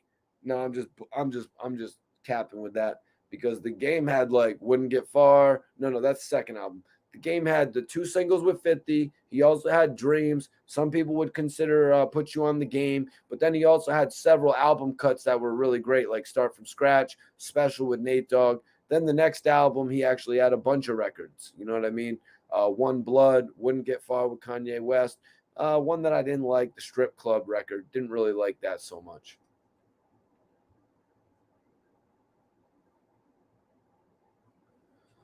JCL Production says, Game lies so much, man. It's hard to tell the truth these days. Yeah, but he really didn't put a high, unbelievable number on it. Like, he said that they paid him $1 million to stop the G-Unot disses. You know what I mean? $1 million? Like, come on, man. You're going to need to pay me at least $8 million if you want me to stop my whole. Like, do you realize I just got offered a deal for $7 million from a G-Unot album? All right, we'll give you $8 million. You better make it 8.5, man, because that $7 million came with incentives. So just cover the incentives with the 1.5 and we're straight. G-Unot is yours. Well, but the Game just let it go for $1 million because it must have just been that cool. But like I said, other dudes have literally lost their whole career over $1 million. They literally put their career in a label's hand over $1 million that had no, they're like, here's $1 million. You go out and do what you're going to do in your career. Hey, man, aren't you the label? Don't you have some sort of a plan? Yeah, the plan is to give you $1 million and see if anything happens with you. And then if you blow up, we'll be there. Yeah, that's some labels' plan. So like we're gonna give you $1 million, and that means we get a percentage of what you're doing. Are we going to fund all your upcoming? Well, that's what you got the music video. That's what you got the $1 million for. Go shoot yourself 3 or 4 music videos. Go make yourself your dope album, and let's see what we can get back. Oh shit! It's me, bruh. Damn, it's me, bruh. Damn, it's me, bruh. Is in the building. Yo, hit me up on the gram, man. Appreciate you for tapping on. He said I was signed to Priority and went plastic. Facto. Damn. My guy went plastic. You went plastic and you in here chatting. That's what I'm talking about, man. What was your album called? It's me, bro.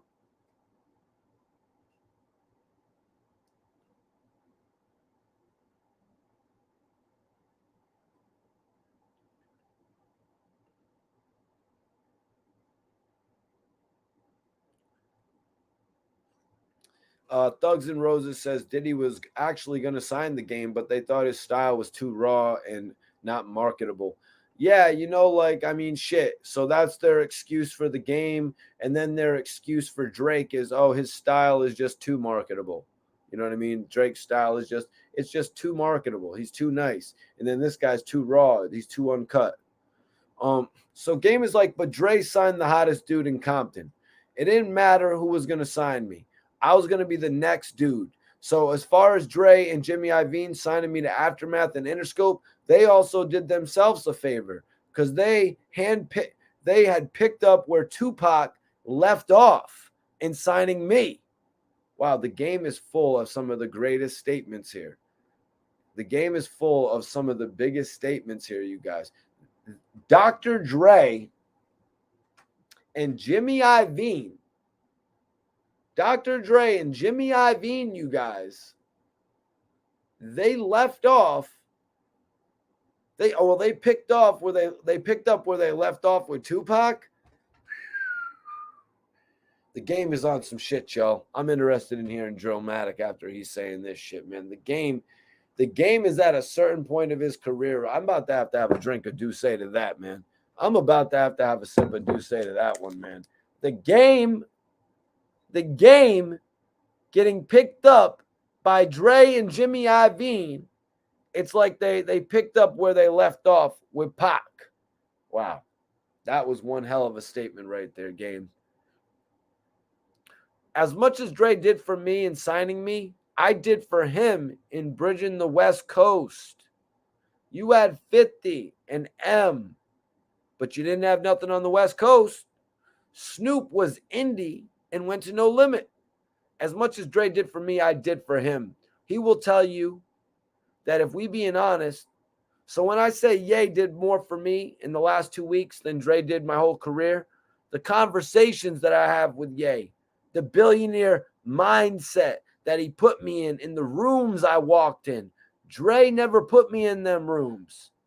So it wasn't to say Dre wasn't shit.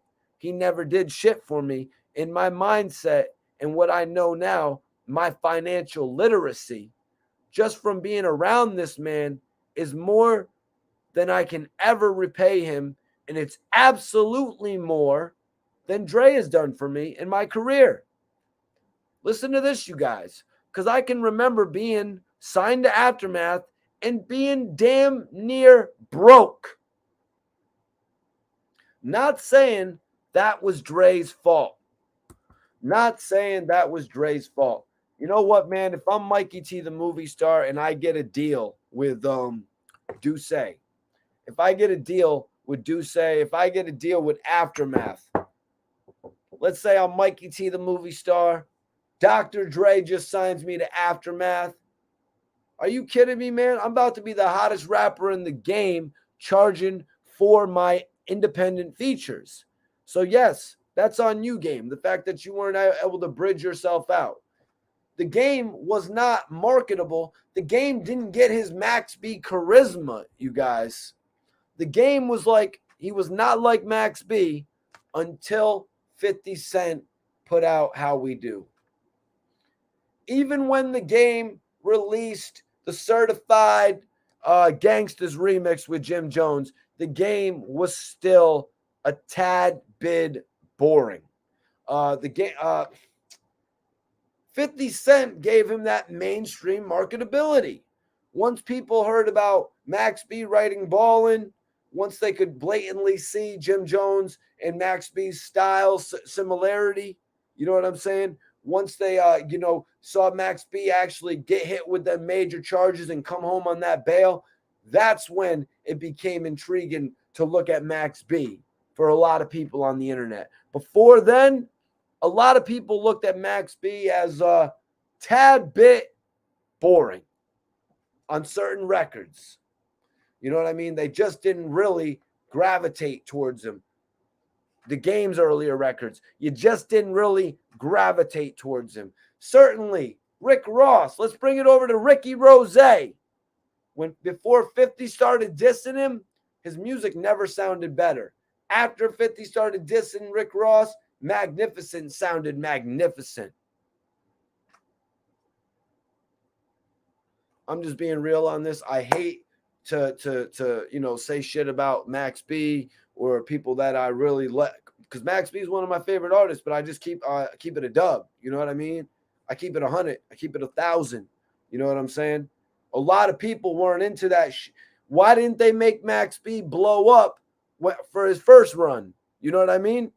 Why didn't they make Max B blow up during his first run when he was doing all those records with Jim Jones? Let's be real about the shit. You know what I mean? People are late. People are late. People were almost late with NBA Youngboy. NBA Youngboy's first videos, he was facing a very serious charge that they thought he was going to do life over. A lot of people came in after the fact because NBA Youngboy, when he first came into the game, it was kind of like Young Blue. It was kind of like Young Blue. Yeah, Max B was hard. Max B was hard. That's for sure. That's for sure. But it was kind of like he was hard like French Montana was a little bit hard before French Montana met Max B. And then French Montana became the most wavy. You know what I mean? A little bit hard to. Jim Jones was the guy because he was getting all the good songs. But then also you could never deny that combination of Jim Jones, Max B, and Stack Bundles. And that's why I just say, like, when Jim got that deal, he really should have brought Max and Stack Bundles over to, what was it, Atlantic or Sony, you guys? He became a main A&R over there. He had an opportunity to make 20, 30, 40 million dollars. That's on a small end with these two as well. You know what I mean? That's on a small end with them. Yeah.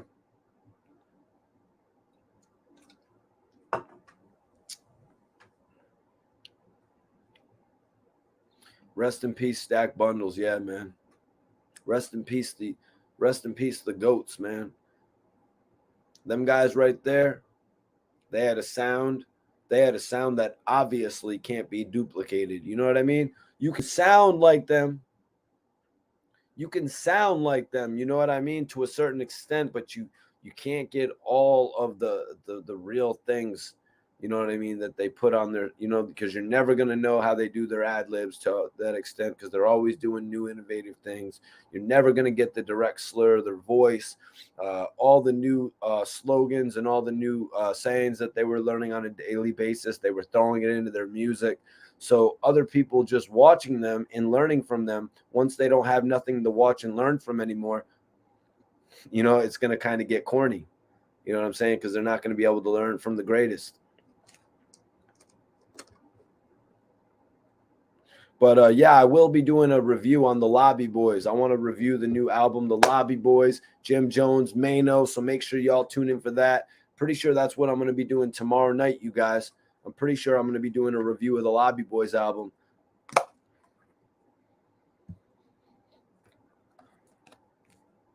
It's me, bro. Says Max Lil Ass was wild and the little wavy. He was little wavy. Yo, what'd you say your album was called? It's me, bro. On Priority.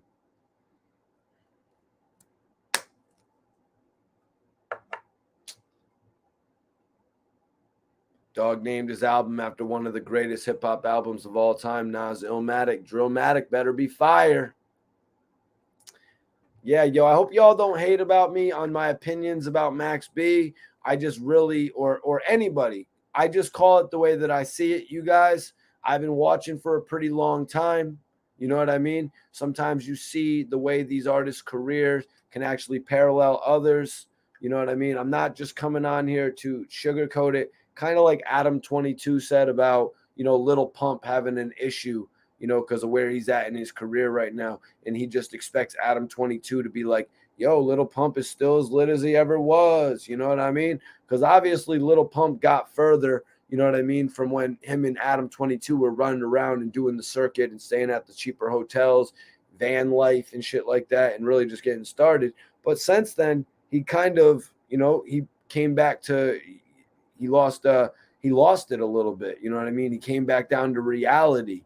He really wasn't on cloud nine as much, but he's still in a much better position than he ever was back in the day.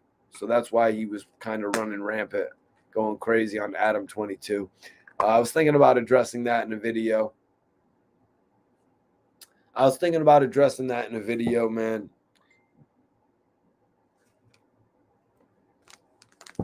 I was really thinking about addressing that in a video, you guys, but I left it alone. You know what I'm saying? Yeah, why, Rez? The Game still had a good career, man. Like I said, I was sort of comparing the Game's albums to Eminem, and it's interesting that he has comparables. You know what I mean? I was saying Untold Stories and Infinite, both whack, but Game's first album, the documentary, I'd have to say is better than Slim Shady. And then I'd have to say the Marshall Mathers is definitely better than the Doctor's Advocate. However good Doctor's Advocate is Marshall Mathers LP is a classic. You know what I'm saying? Just the realistic, the time frame of the music too. Even though we're talking about a 4-year time difference, because Marshall Mathers LP dropped in 2001, and then the Games album dropped in 2005.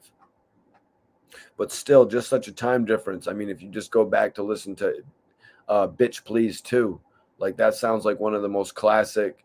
Snoop and Exhibit actually allowed Eminem to do their follow-up record. Yeah, Rick Ross had a dope career. Right around the third album is when it really started to take off. After the after the Port of Miami, and then Trilla, and then Deeper Than Rap is where it really started to take off. And then I guess he had Teflon Don, followed by God Forgives I Don't. Am I getting the order right there? Yeah, Teflon Don, because he went back to the throwback of his old name, and then he went to the God Forgives I Don't, which I do believe was his best album, and it actually was his highest selling album, over 200,000 records first week, nearly 220,000. Then he did the Mastermind album, which is when I started to fall out after that album, because he did Mastermind. Then he did Hood Billionaire in the same year because Meek Mill had got locked up. Mr. Nutt, I just want to know why he chose M out of all the artists. Well, bro, he had actually said he wasn't going to try to battle 50 anymore because 50 couldn't rap. I think he said he couldn't rap or some shit like that, bro. I think he legitimately said 50 couldn't rap. So he's going to go after M. But like I said, there's going to be nobody bigger for the Game to go after than Eminem. You know what I'm saying? There's going to be nobody bigger for the Game to go after than Eminem, because of the fact that Eminem's fan base, like I was saying earlier, he had the most views on a video, and it was just audio. I think it was just audio, and he had the most views until 6ix9ine did 39 million in a day. I think Eminem's MGK did 34 million, 35 million views. NJ Fresh says, nah, I can't believe 50 paid Game. That don't even sound like 50. And and another thing, NJ, to add in there is like a few years later, G-Unit would go on to end. Like we didn't even get a proper Terminate on Sight album. That album was garbage. You know what I mean? So a few years later, Terminate on Sight would go on to end, right? Or G-Unit would go on to pretty much end. But let's be real, $1 million, 50 Cent paying the game or Jimmy Iovine, Interscope as a label coming in to do a check to the game, not to diss G-Unit anymore as G-Unot. Like that's a win, but also it's a lose because he could have got $8 more million, $9 more million. I was just seeing Laz's comment. Appreciate you for enjoying the stream, Laz. If anybody else is not subscribed, make sure you subscribe right now. Laz says G-Unit wasn't supposed to end. Exactly. That's the major point right there. G-Unit was supposed to be, like I was saying a little bit earlier, G-Unit was supposed to be like a death row. G-Unit was supposed to be, the more commercial version of death row where the artist didn't get all crazy, where all the people that weren't recording songs, all those people that weren't recording songs, they weren't eating shrimp and lobster and drinking Moet either. They were kind of chilling, eating a burger and drinking some Sprite. You know what I'm saying? Shit just got a little bit too wild at death row, you guys.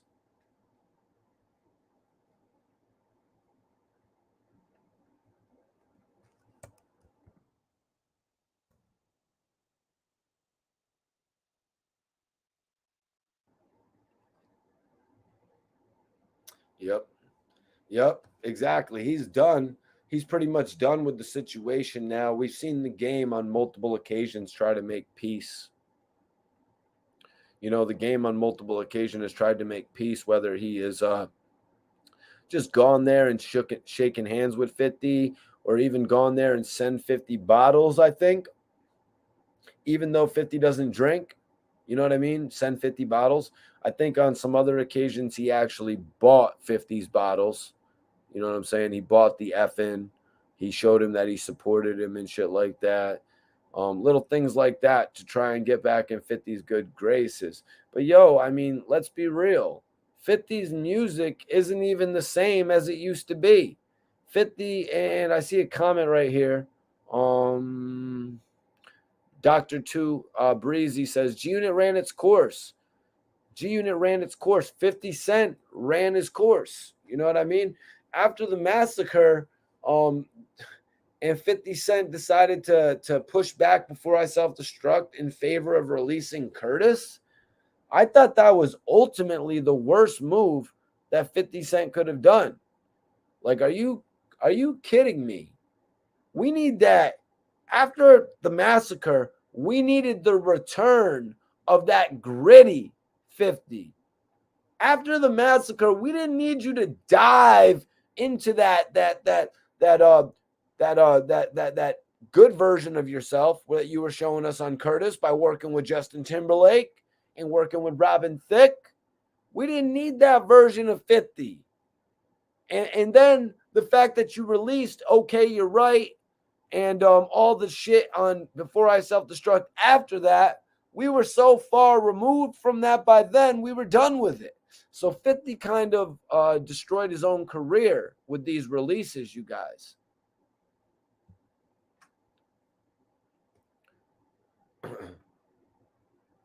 Young Generation says, I was embarrassed playing Curtis. I said to myself,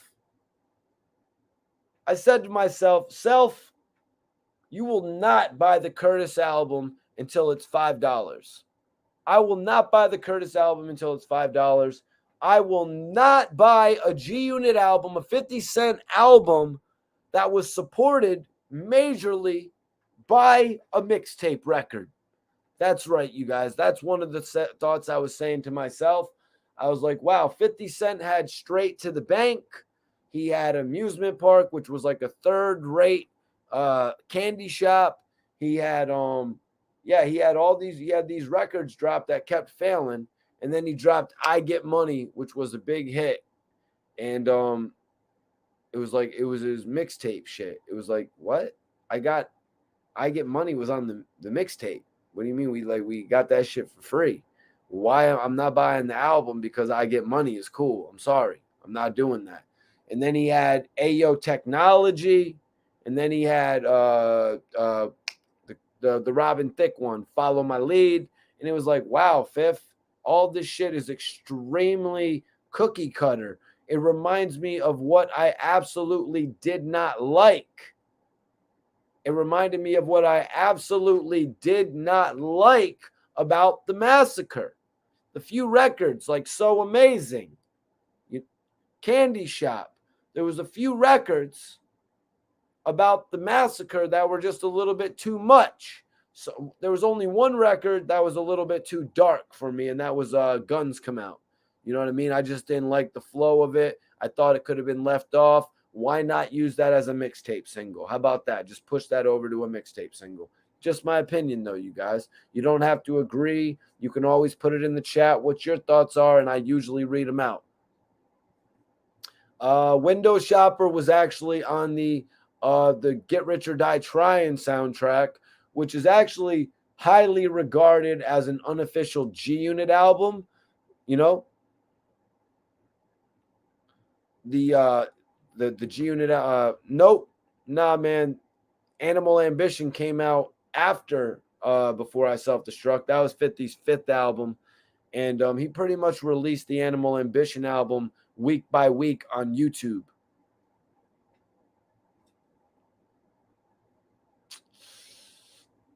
Yo, what up, what up, what up, baby boy?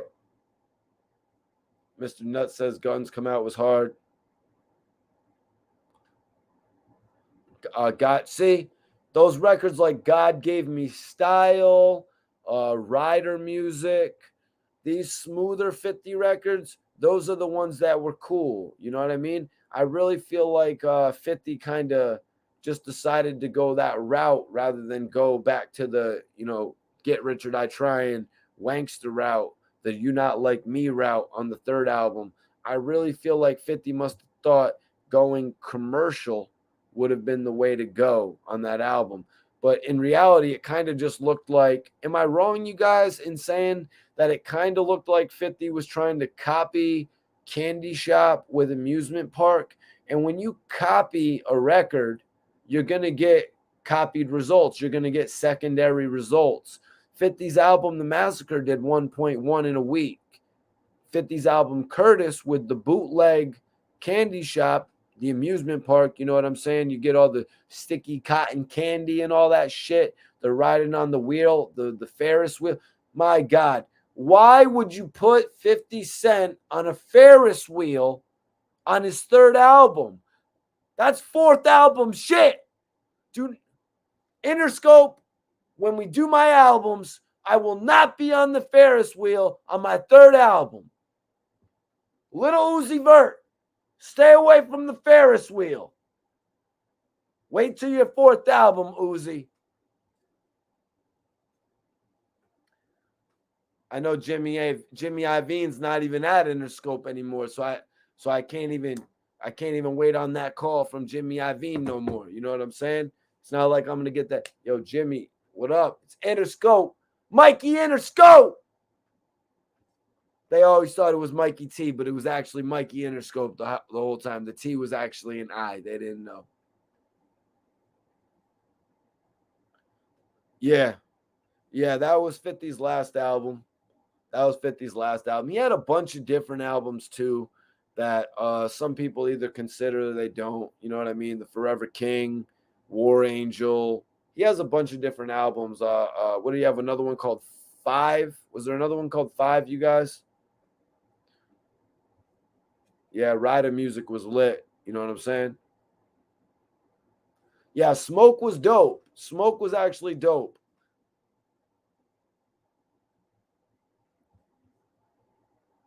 But no, I didn't buy the Animal Ambition album because of the fact that 50 released it all on his YouTube page.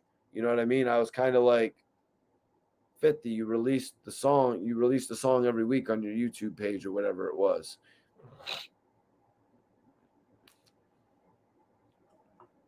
Yeah, those was mixtapes. Yeah. A lot of people hold those joints like War Angel in high regard, bro.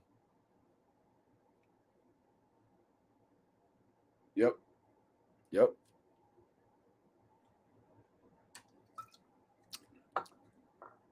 Laz, you're saying Interscope probably controlled that though? Like not reaching out to me? Interscope probably controlled it and said, nah, Jimmy Iovine, don't reach out to Mikey T. He's too much of a problem. Jimmy's like, what do you mean? We always sign problems here. We had Suge Knight. We had 50 Cent. No, just, is that what you were saying, Laz? That's why Interscope never hit me up?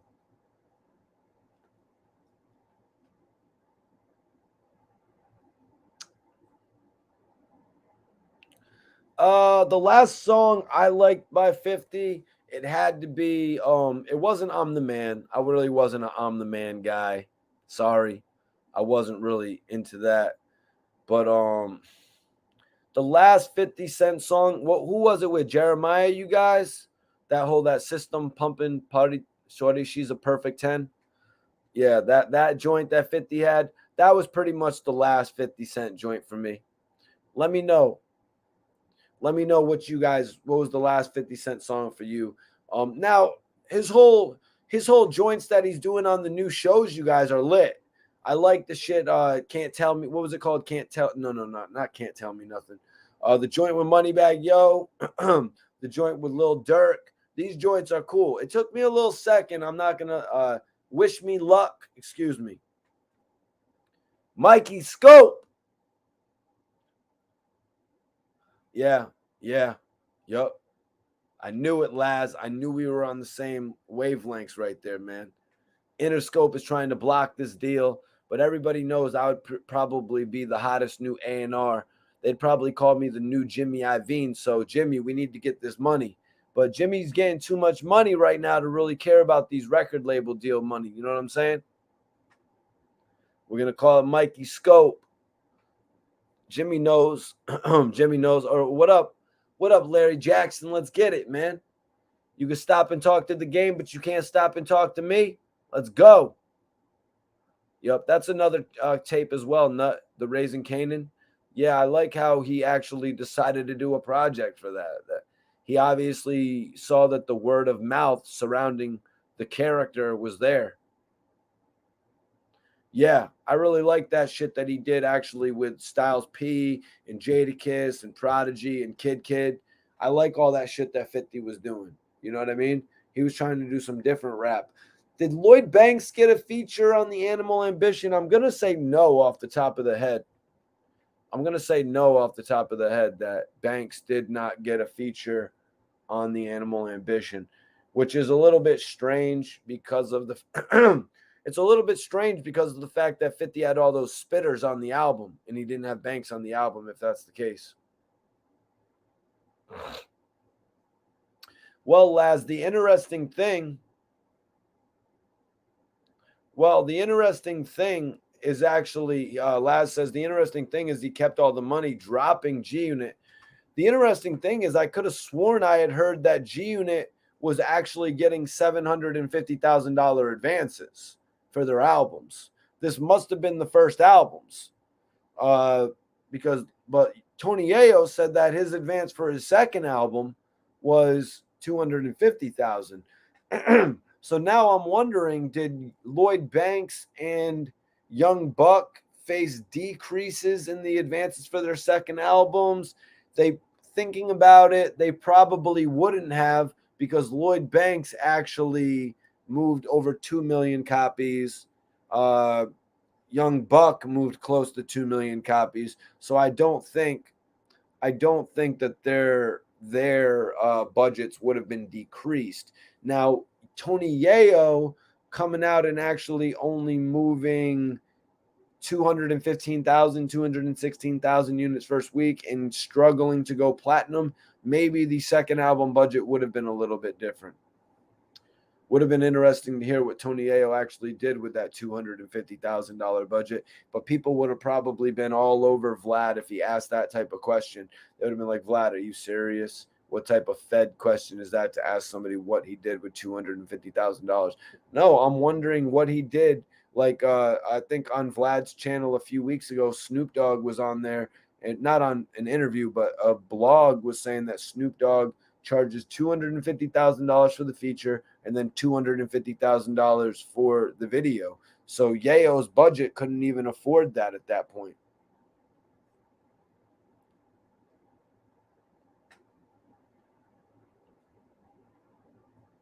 Oh shit. Damn, I wish I had. See, tonight would have been a good night if my bro Kid could have tapped in. You know what I mean? But he said, dude, he said, rest in peace, Young Dolph, first of all. Appreciate Young Dolph for even giving me an opportunity to do an interview. You know what I mean? First of all, respect to Young Dolph for even giving me an opportunity to ever do an interview. But he said, dude, Kid got a huge hit with the Big Body Benz. And thanks to thanks to 50 and Banks featured on that song, that was a hit. Every G-Unit artist had their number one hit. Well, that certainly wasn't a number one hit, bro. You know what I mean? That certainly wasn't a number one hit. You know, Kid didn't really get the opportunity to get pushed on G-Unit, I don't believe. I don't really believe that he got the opportunity to get pushed on G-Unit. And Kid actually got a song with Lil Wayne, you guys. It was called Ejected. And he actually got a song with Lil Wayne, and 50 actually apparently called let me see if I got this shit. 50 called Birdman, you guys.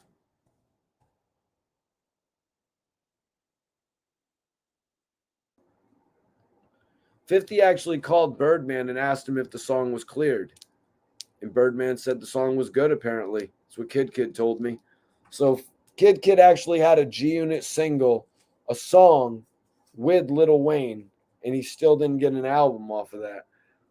Type of shit like that makes no sense to me, you guys. How could Kid imagine me, Mikey T, the movie star, I signed to 50. 50's like, yo, Mikey T, man, you're crazy. I really mess with you, man. I'm about to do some shit with you. Let's work. So then I'm out there grinding, just like I said the game should have been grinded once he had become an Aftermath signee. I get a feature with Lil Wayne. I get it signed off on. I bring it back to G-Unit. Here it is, the Lil Wayne song on a silver platter. No other G-Unit artist has ever had a Lil Wayne feature. But shit, look what 50 did to Young Buck. Look what 50 did to Young Buck, you guys. You guys know what I'm talking about? Look what 50 Cent did to Young Buck, you guys. 50 Cent's artist Young Buck had a feature with Linkin Park. Linkin Park was literally coming off of the Collision Course album with Jay-Z. And Young Buck did not even get a single. And Young Buck did not get a single released off of that. He had Chester Bennington, the vocalist from Linkin Park, featured on his album, and he didn't even get a single. He didn't even get a G-Unit featuring Linkin Park. 50 could have easily went back and got the rapper from Linkin Park on there as well, but they didn't make no type of movement, you guys. They didn't make that type of movement in this situation. I'd be tight. I'd be tight about this situation if I was Young Buck. I'd be tight about this situation if I was Kid. I'd be like, yo, are you kidding me? I brought you Lil Wayne, and you're not gonna actually put that out. No other G-Unit artist has had Lil Wayne featured on their shit, and I got it. And you ain't even gonna put that out, Fifth? What am I even here doing? What am I even here doing, 50? Young Dolph, my guy. Young Dolph. Yo, can you change that to Young Dolph fan, bro? I think it'd make everybody feel a little bit more comfortable. Young Buck been had singles. Shorty Want to Ride, Get Buck, Stomp, etc. Yeah, like I was saying, he was actually on Stomp, Young Buck's first album.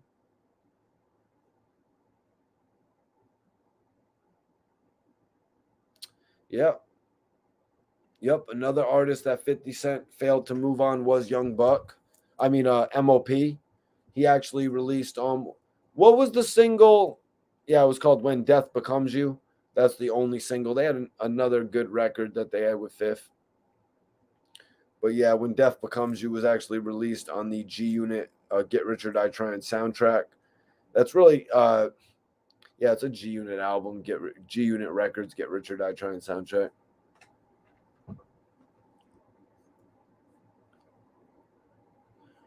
It's me, bro. Is that one of the Young Buck albums that he released? It's looking like Young Buck is getting ready to release his album with DJ Paul. You know what I mean? I'm really wondering if 50's going to block him from releasing this album with DJ Paul. You know, they've been working on it for quite some time. Young Buck was actually at the Verses. And so Buck has been moving around with DJ Paul. I'm looking forward to hearing that. Like, I haven't really been on any of Buck's albums in the last few years. In all honesty, I fell off from Young Buck when he was gonna release that album called The Rehab. I was just done. I was like, are you kidding me, man? You're gonna follow up Buck the World and Straight Outta Cashville with an album called The Rehab? I was like, man, you lost me as a purchasing fan. You know, I'll give it a try. I'll listen to the shit on, whatever streaming service I'm gonna listen to it on back in those days, and I'll listen to my friends who have it. But I really wasn't feeling that, and obviously 50 Cent wasn't feeling it either, because he canceled the album, or he denied the album.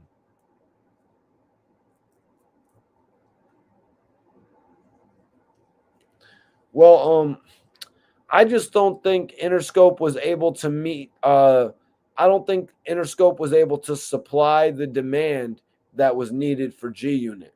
You know, it's pretty evident when you look at Lloyd Banks releasing his first album in July of 2004, and then he doesn't get to release his next album until October of 2006. I hope so, Nut. I hope DJ Paul can get this released and 50 Cent doesn't stop the Young Buck and DJ Paul album.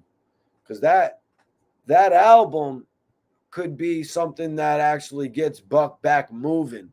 Because Buck's recent albums, man, they're just not for me. Buck's recent albums are not for me. But how about this, man? The Game said, Dre never put me in them rooms. He said, Ye got me in the billionaire mindset. He put me in the rooms I walked in. Dre never put me in them rooms. So it wasn't to say Dre wasn't the shit. He never did shit for me in my mindset and what I know. Now my financial literacy. Just being from around this man is more than I could ever repay. And it's absolutely more than Dre has done for me in my career. Because I can remember being signed to Aftermath and being damn near broke. Not saying that was Dre's fault. So you're signed to Aftermath and you're broke. But you know what, man? We've heard other artists who get budgets. We've heard other artists who get advances. Everyone's always asking for the advance. But then when they blow through the advance because they want to party and bullshit like B.I.G., you know what I'm saying? Not saying that's what Biggie did when he got his advances and shit. I mean, but Big could live up to the advance. That's the issue. You know what I mean? A lot of people just want the advance, and they legitimately, like I was trying to say, they want to party and bullshit. They don't want to focus on the task. They just want the money and they want to bask. They want to brag. You know what I'm saying? They just want to act like they'd be on top of the world and show all their money and feel how that affects their music or something like that.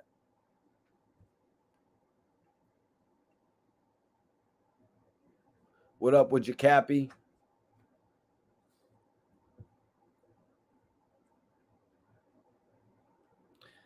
New Jersey says Dre put him in G-Unit. Is that New Jersey fresh, bro?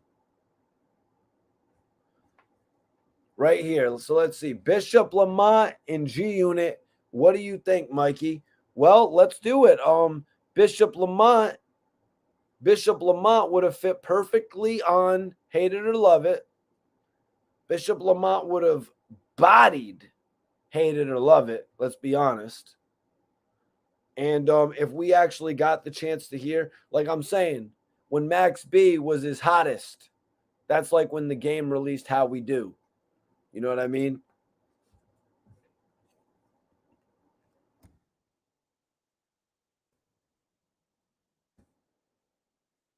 I'm not talking about G's up.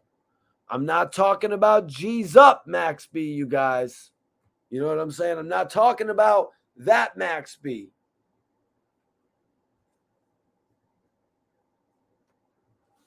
Let me get this. I'm sorry, guys. I'm getting a little something twisted up, man. I got to roll something up, you guys. I got to roll something up.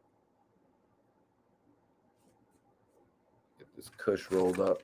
This Dosey Pie rolled up. When 50 Cent gave the game How We Do, the game was ultimately lit. He was ultimately lit. You know what I mean?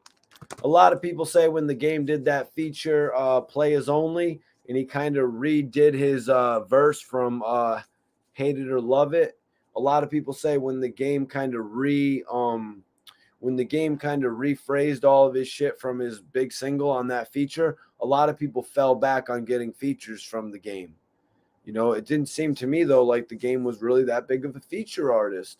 So the game really could have screwed himself by doing that so early on. It's like, bro, when people want to figure out if they want to feature on the song, when people want to feature on the song, they want you to come and give their song a vibe. They don't want you to just recreate the original vibe that you had. You know what I mean? That's like what 50 tried to do with Candy Shop to Amusement Park. When you do that, the rating goes down drastically. Yeah, let's roll up. Let's roll up. What's everybody smoking in here? I always ask the chat what you're smoking. What's everybody smoking? Let me know in the chat. I'm fitting to roll up. I got my Lakers towel on deck. I got my Lakers towel on deck. Lakers everything over here. You heard?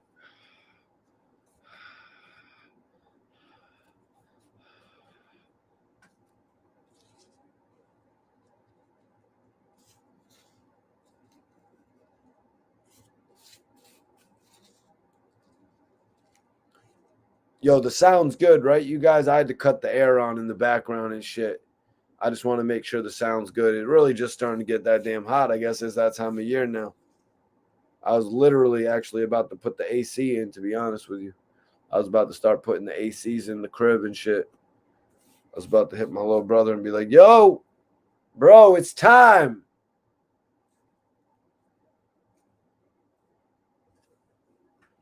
But we'll see what's up with that, man. We'll see what's up with that. It's about to start being beach time. It's about to be start driving to New York time. About to start be driving all over the country time and getting these videos.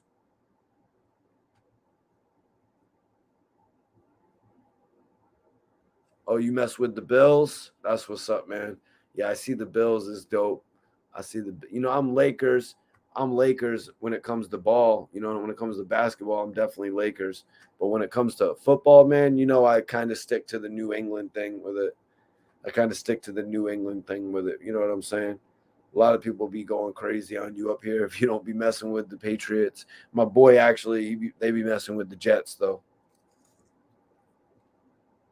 Actually, one of my boys messes with the Jets. My other boy messes with the Giants. Actually, yeah. So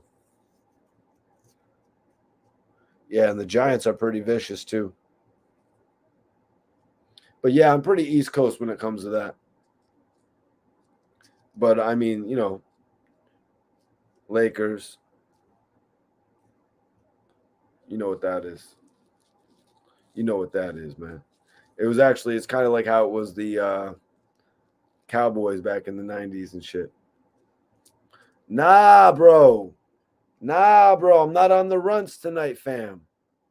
I'm not on the runs tonight, fam. I got a little something different, bro.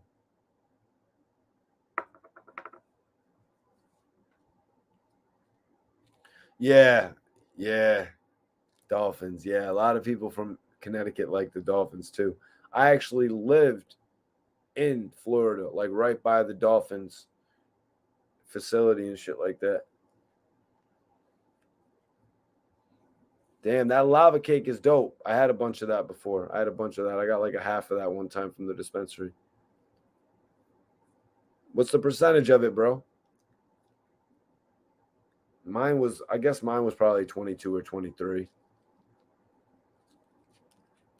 Everybody in the West Coast really has the best percentages, though. That's what I noticed. A lot of the bud that we have here on the East Coast, a lot of the bud that we actually have here on the East Coast is just higher percentages in general on the West Coast. Like I noticed that.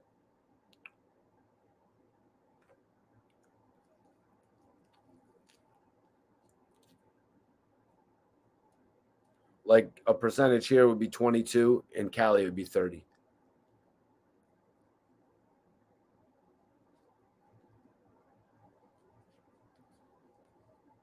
Oh, okay. You're lucky. You're lucky, Cappy. You're lucky. Yeah, Runts is probably one of my favorite strands.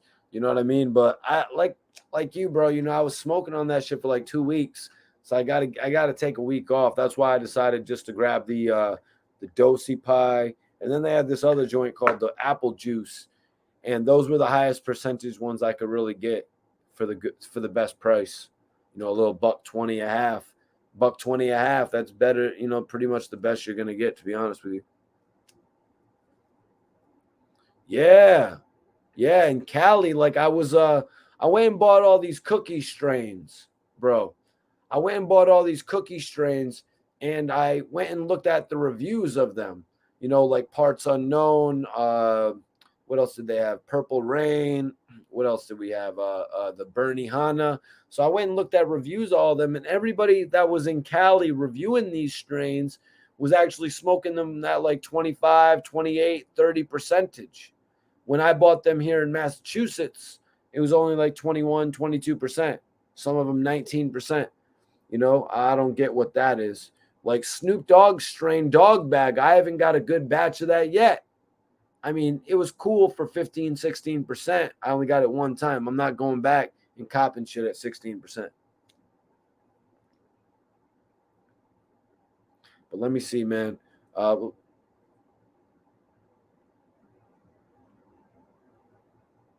that's crazy, bro. Yep. Yep, that happens too, Cappy. That happens, man.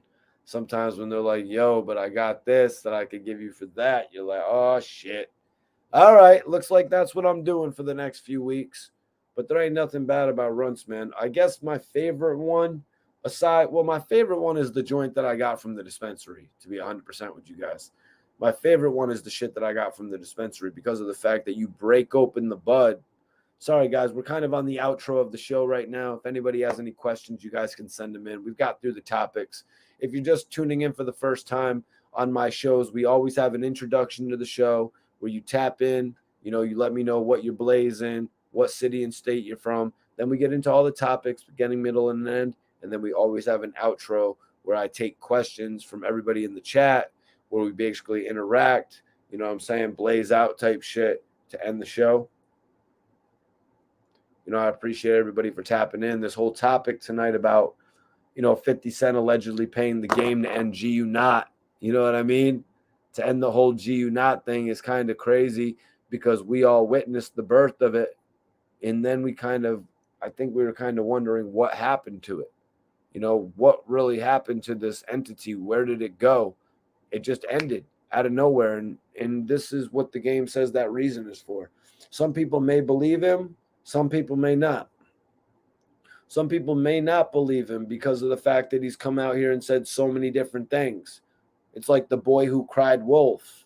You know what I mean? It's like the boy who cried wolf. You really don't know whether to believe him or if you just want to ignore it. Does it really matter at this point? You know, he's well through the $1 million. We've seen all the chocolate cupcakes and banana splits that you bought with the $1 million. You know what I'm saying? Appreciate you, Kyrie. About to drive from Sac to Stockton, watching your stream. Major salute. Appreciate you for tapping in, Kyrie. Let everybody out there know Mikey T, the movie stars, in this game to stay. Kyrie says, I remember the G-Unot documentary back in 2005. Yeah, that's why it's like kind of like throwing me off that the game is saying that they paid him $1 million to stop with his something he was branding. It was like, yo, you done created a brand that's worth more than $1 million. Why would you end a brand that you created that's worth more than $1 million, $4 million? Makes absolutely no sense.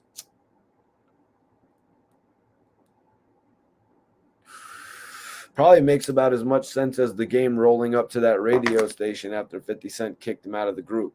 Why not just reach out to 50 in a business setting and be like, yo, 50, I just want Jadakiss on my next album. Yo, 50, I want to get Nas on my next album. Like, why not just go talk with 50 in a setting like that? Like, that would be much more appropriate.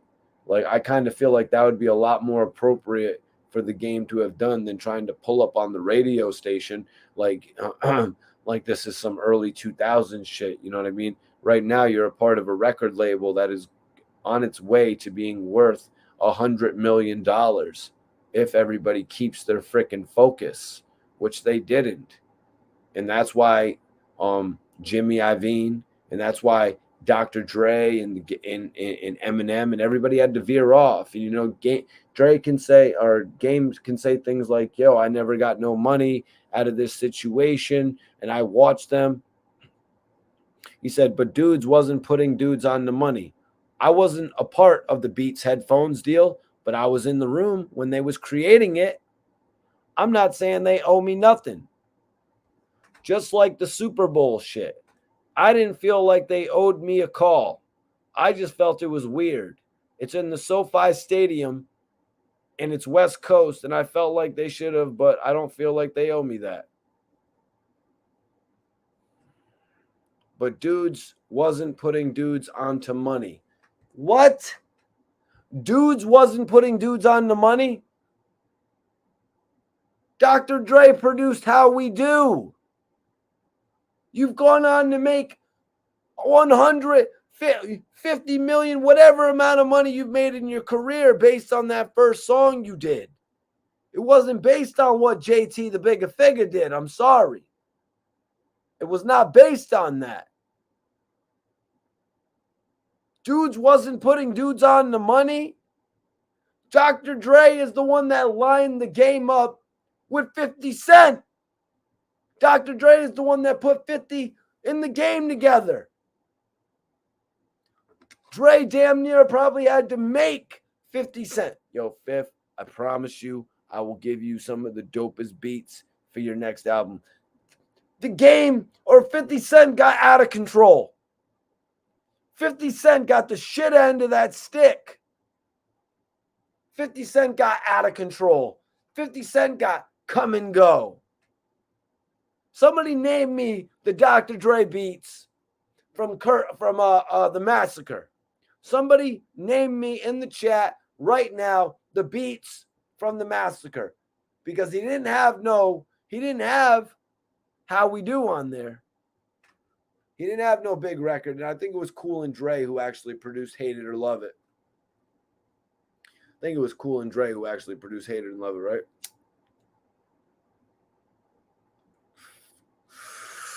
I don't know, Cappy. I think paying somebody $1 million to stop repping a brand that's destroying your brand, I think that is 50's protocol, bro. That's a very smart business play right there. I never heard nothing more genius than that.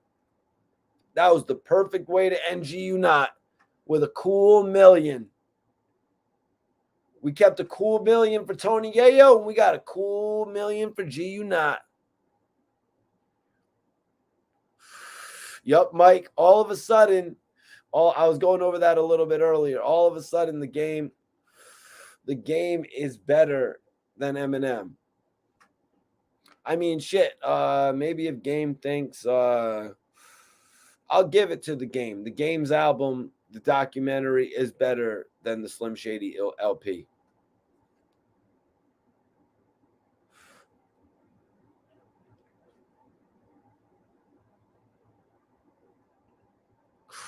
What do you mean by that, bro? Too many autos, not enough autos? What do you mean by that? Autos. What are autos, bro?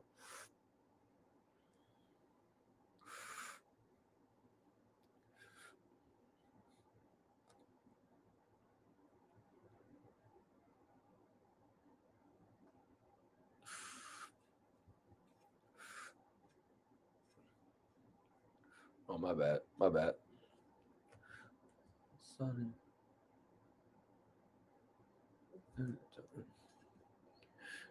Yeah. Well, bro, I think Game wanted to sign Shine. I think Game wanted to sign Shine to Black Wall Street. Was that it, or am I mistaken? Or are we really just referring to that one song where the Game said that he said he would want to do his time with Shine? He's like, before that, I'd do my time with Shine.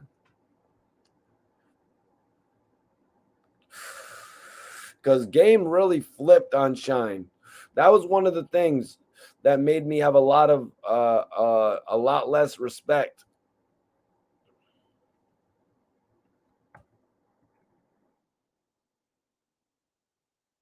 That's one of the things that made me lose a lot of respect for the Game when he actually dissed Shine, when he freaking went off on Shine over Kendrick Lamar.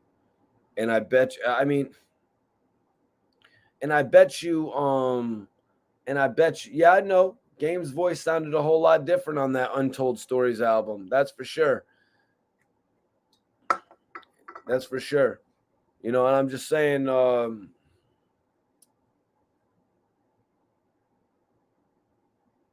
but yeah, he says he was rapping like him. His voice definitely was a lot deeper. Renegade was Eminem's song, Chris, but it was featured on Jay-Z's album. I did an interview with Royce the 5'9", where he was actually explaining that how him and Eminem were working on that record together, and then Eminem got hit up by Jay-Z, and M sent Jay-Z the record for Renegade. It was his record, and that's why Eminem came off so well on it. A lot of people did not know the behind the scenes details of that, you know? So a lot of people were like, oh shit, Eminem just got Jay-Z. And that's why even the Game was probably like, oh, M just got me on my own shit.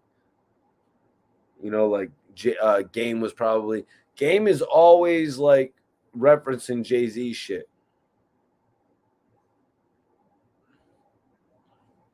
You know, Game was always referencing Jay-Z, whether it was talking about wearing button-ups and driving Maybachs, you know. Yeah. He was bigging up Shine. That's what I was talking about. You wish I did, bro. I got mad Dispensary Chronic, and I got mad Duchess, and I got mad Douce, and you're just mad hating that you can't make a live stream, bro. I feel bad for you because you got to wake up tomorrow knowing that you dissed me. You know what I'm saying? I don't need to come on here and diss anybody. I don't really need to come on here and diss anybody, to be honest with you guys. You know what I mean? People that leave comments like that, I'd be like, damn, they be typing some of the most off the wall shit on the internet. Like, they should chill. Young Dolph says, was 50 ready to sign Shine as well? And then he said, I heard Herb tried to sign Shine, so I got no love for him. Tell him 50 said he's soft. He won't shoot up the club again. Yeah, that's what 50 actually did say. 50 actually did say that. But now, if it was 50 that wanted to sign Shine, that is not clear. You see, Sha Money XL was actually the president of G-Unit. So Sha Money could have reached out. Sha Money could have reached out to Shine on his own accord. You know what I'm saying? He could have reached out to Shine on his own accord, looking to do something for G-Unit. Now, I want to speak on that for a second. You know, Shine was doing 10 years. You know, it's not like Shine was doing 3.5 years and he was going to be out and come back, and everybody was thinking maybe he would come back to the United States. You know what I'm saying? That's not really how it was. Shine was locked up for 10 years. We didn't necessarily know he was going to be deported. Now, I just wanted to say I really don't get why all the labels were trying to sign a man who was locked up for 10 years. You know, Def Jam ultimately gave him $3.5 million from what I remember.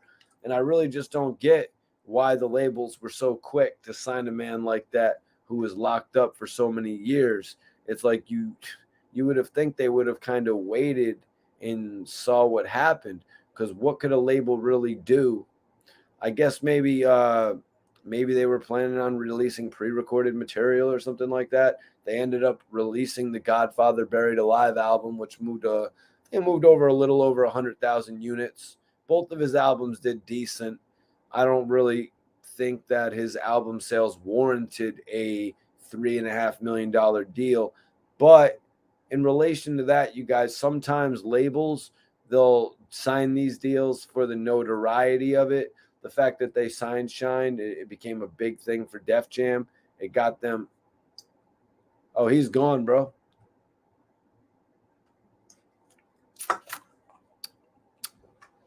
What did he say about Game and Piggy Bank, RI? What did he say about Game and Piggy Bank? No, he didn't diss Game and Piggy Bank, did he? I thought he said game shit sells in Piggy Bank.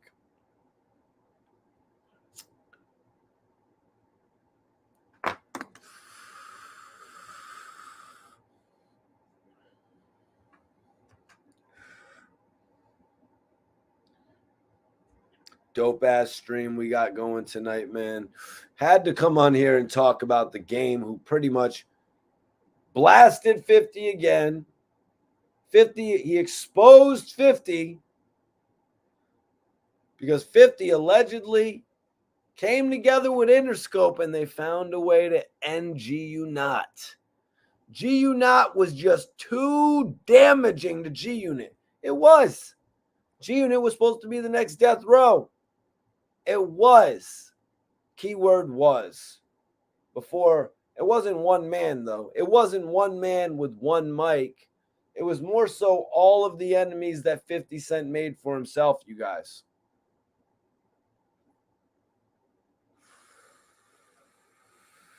All the enemies that 50 made for himself. Jada, Joe, even though he's cleared up a lot of these beefs. Ja, and Irv, Nas, taking shots at Nas and Diddy and DJ Khaled. Taking shots at all these guys, y'all. Taking shots at everybody.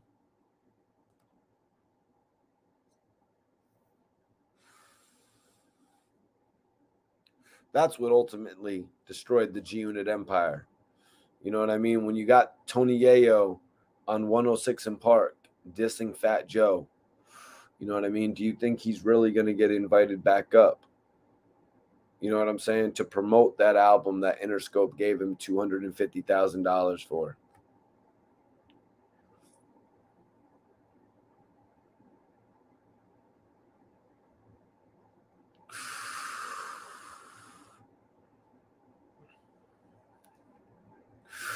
Yep, but Mike, he's right, because he said that they actually did the Mr. Potato Head thing in the video. Yeah, so maybe the song was already recorded, you know, because their beef had taken off probably after that song was recorded. And right there, 50 going at all those guys. It's like, so I'm going at all these guys on Piggy Bank, and you're legitimately here shouting them out, saying you want to do music with them. I got to disassociate myself from you. I got to eliminate you from everything now, man. And it's crazy because I just gave you the album that I could have legitimately had. You know what I mean? I gave you How We Do, and then in turn, Dr. Dre gave me Out of Control. And we all know the first version of Out of Control was whack. The best version of Out of Control was the feature of Mobb Deep. The version that Dr. Dre gave 50 on the original Massacre was weak. I'm going to say it was the wackest song on the Massacre. Somebody please disagree with me. Out of Control, not the remix. The original Out of Control was the weakest song on the Massacre. Mike, I like the other Shine lyric better.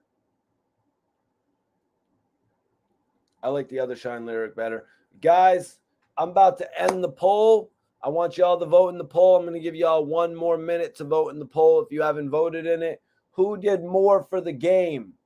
I need everybody to hit that like button and vote in the poll. Let's get those likes up. We got 60 likes. Let's get that shit up to 75. Hit that like button, y'all, right now. Show me that you got support for the channel. Hit that like button. And I'm going to take the poll down in 1 minute.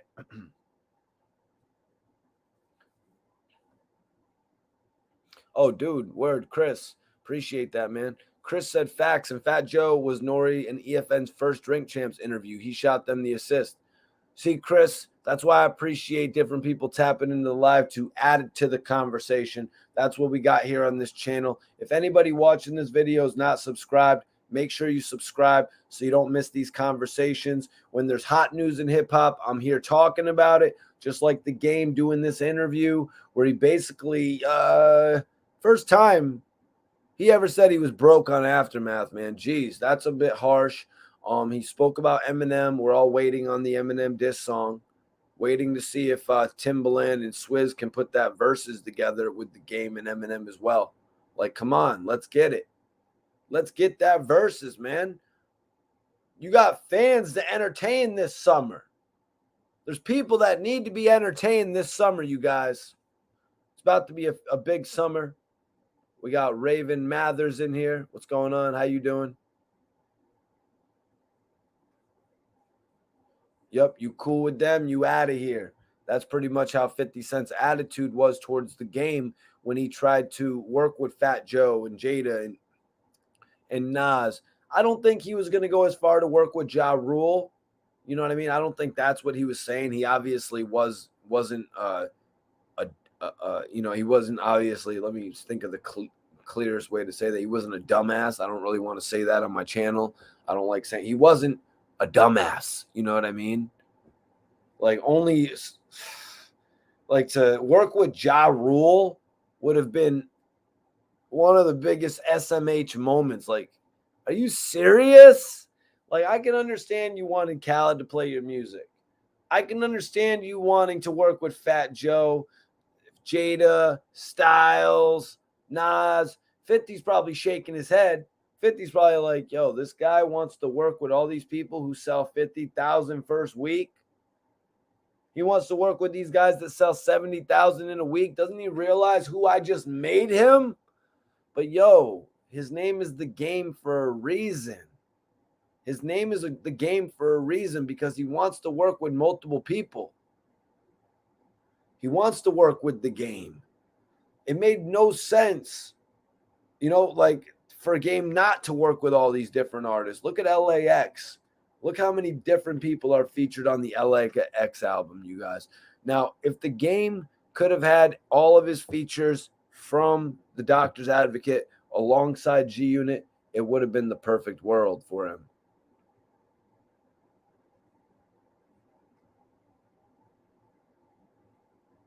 Yeah, I didn't hear about 50 Cent visiting Shine in jail. I never heard about that. Only thing I heard about was a recorded phone conversation.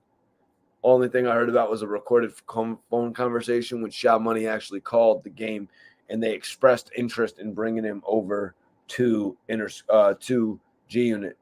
Yeah, they expressed interest in bringing him over to G-Unit. All right, you guys, I'm going to end the poll. It looks like 48% of the people say 50 Cent. Last chance to vote in the poll, you guys.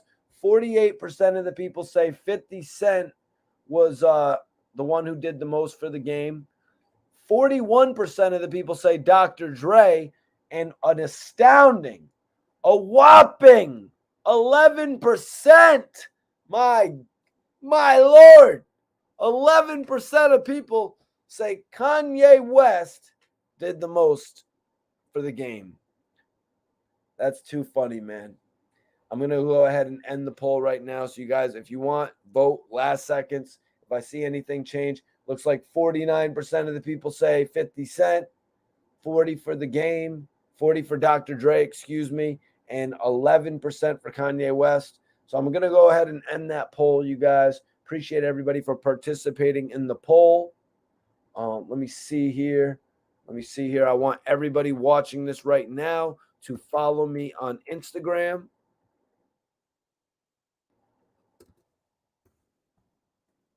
Whoever follows me on the gram, I'd appreciate that. Much love to anybody that follows me on the gram. And I would like y'all to check out my exclusive interview with 10 Toes Down. If you guys haven't seen it yet, I actually did an interview with 10 Toes Down. He spoke on Hassan Campbell actually interviewing 6ix9ine. I got his thoughts on that.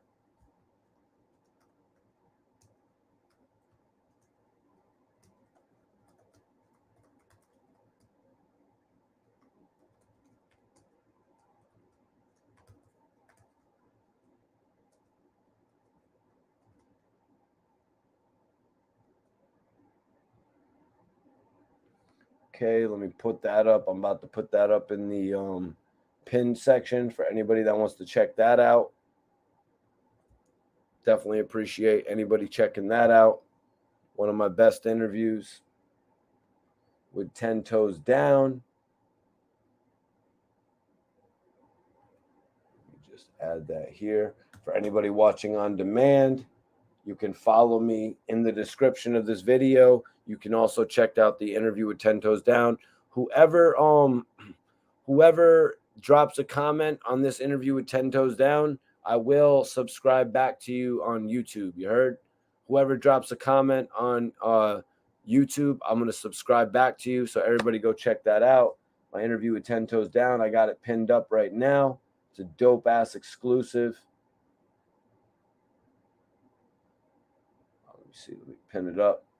There we go. Pinned up. Pinned up. Let me get a little something lit up. Let me get a little something lit up for myself. Yeah, man. I really appreciate everybody tapping in on the stream, y'all. Y'all can check out my new interview with 10 Toes Down. Y'all can follow me on Instagram. Definitely appreciate everybody for tapping in. We're going to get ready to go on this live stream tonight. Definitely appreciate y'all for tapping in on the live podcast. If you're not subscribed to my channel, make sure you subscribe right now. Subscribe to the channel right now, you guys. Make sure you hit the notification bell so you never miss one of my live videos.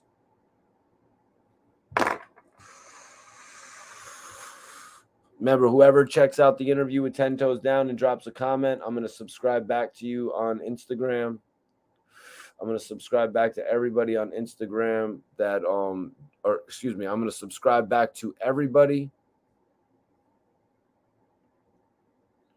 I'm going to subscribe back to everybody that actually drops a comment on YouTube.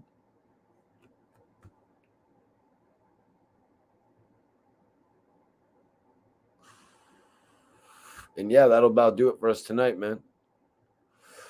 That'll about do it for us tonight, man. We had a great stream tonight, you guys. We had a great stream tonight. And I want everybody to make sure you're subscribed so you don't miss the stream tomorrow. I'm going to be doing a review of the Lobby Boys album. Jim Jones, Mano. I need y'all to tap in, guys. Peace. I'm about to get out of here. Sorry, man. That was a little impromptu. I'm like, peace. I'm still smoking, man. I'm still smoking right now. So, yeah, go hit that link that I got pinned up. Check out my interview with 10 Toes Down. Follow me on Instagram. I'm going to tap back in with y'all in there. Don't miss the stream tomorrow.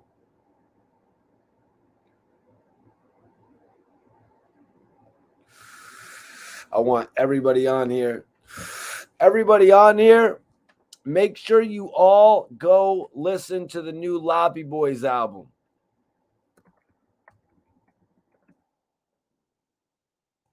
I need everybody to go listen to the Lobby Boys album by Jim Jones and Mano.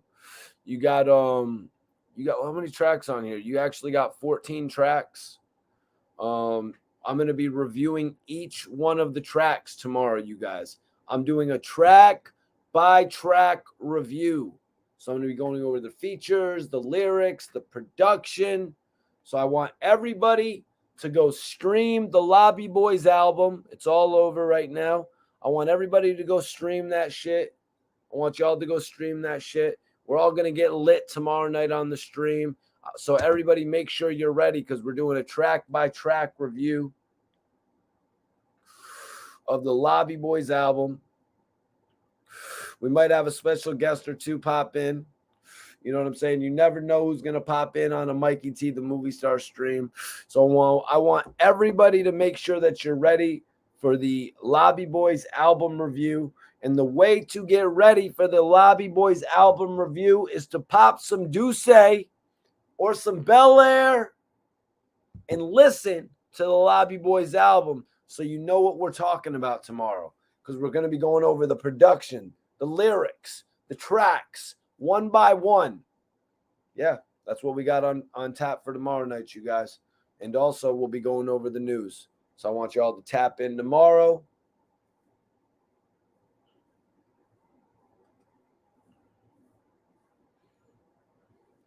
We all, okay, Chris, we see you, brother.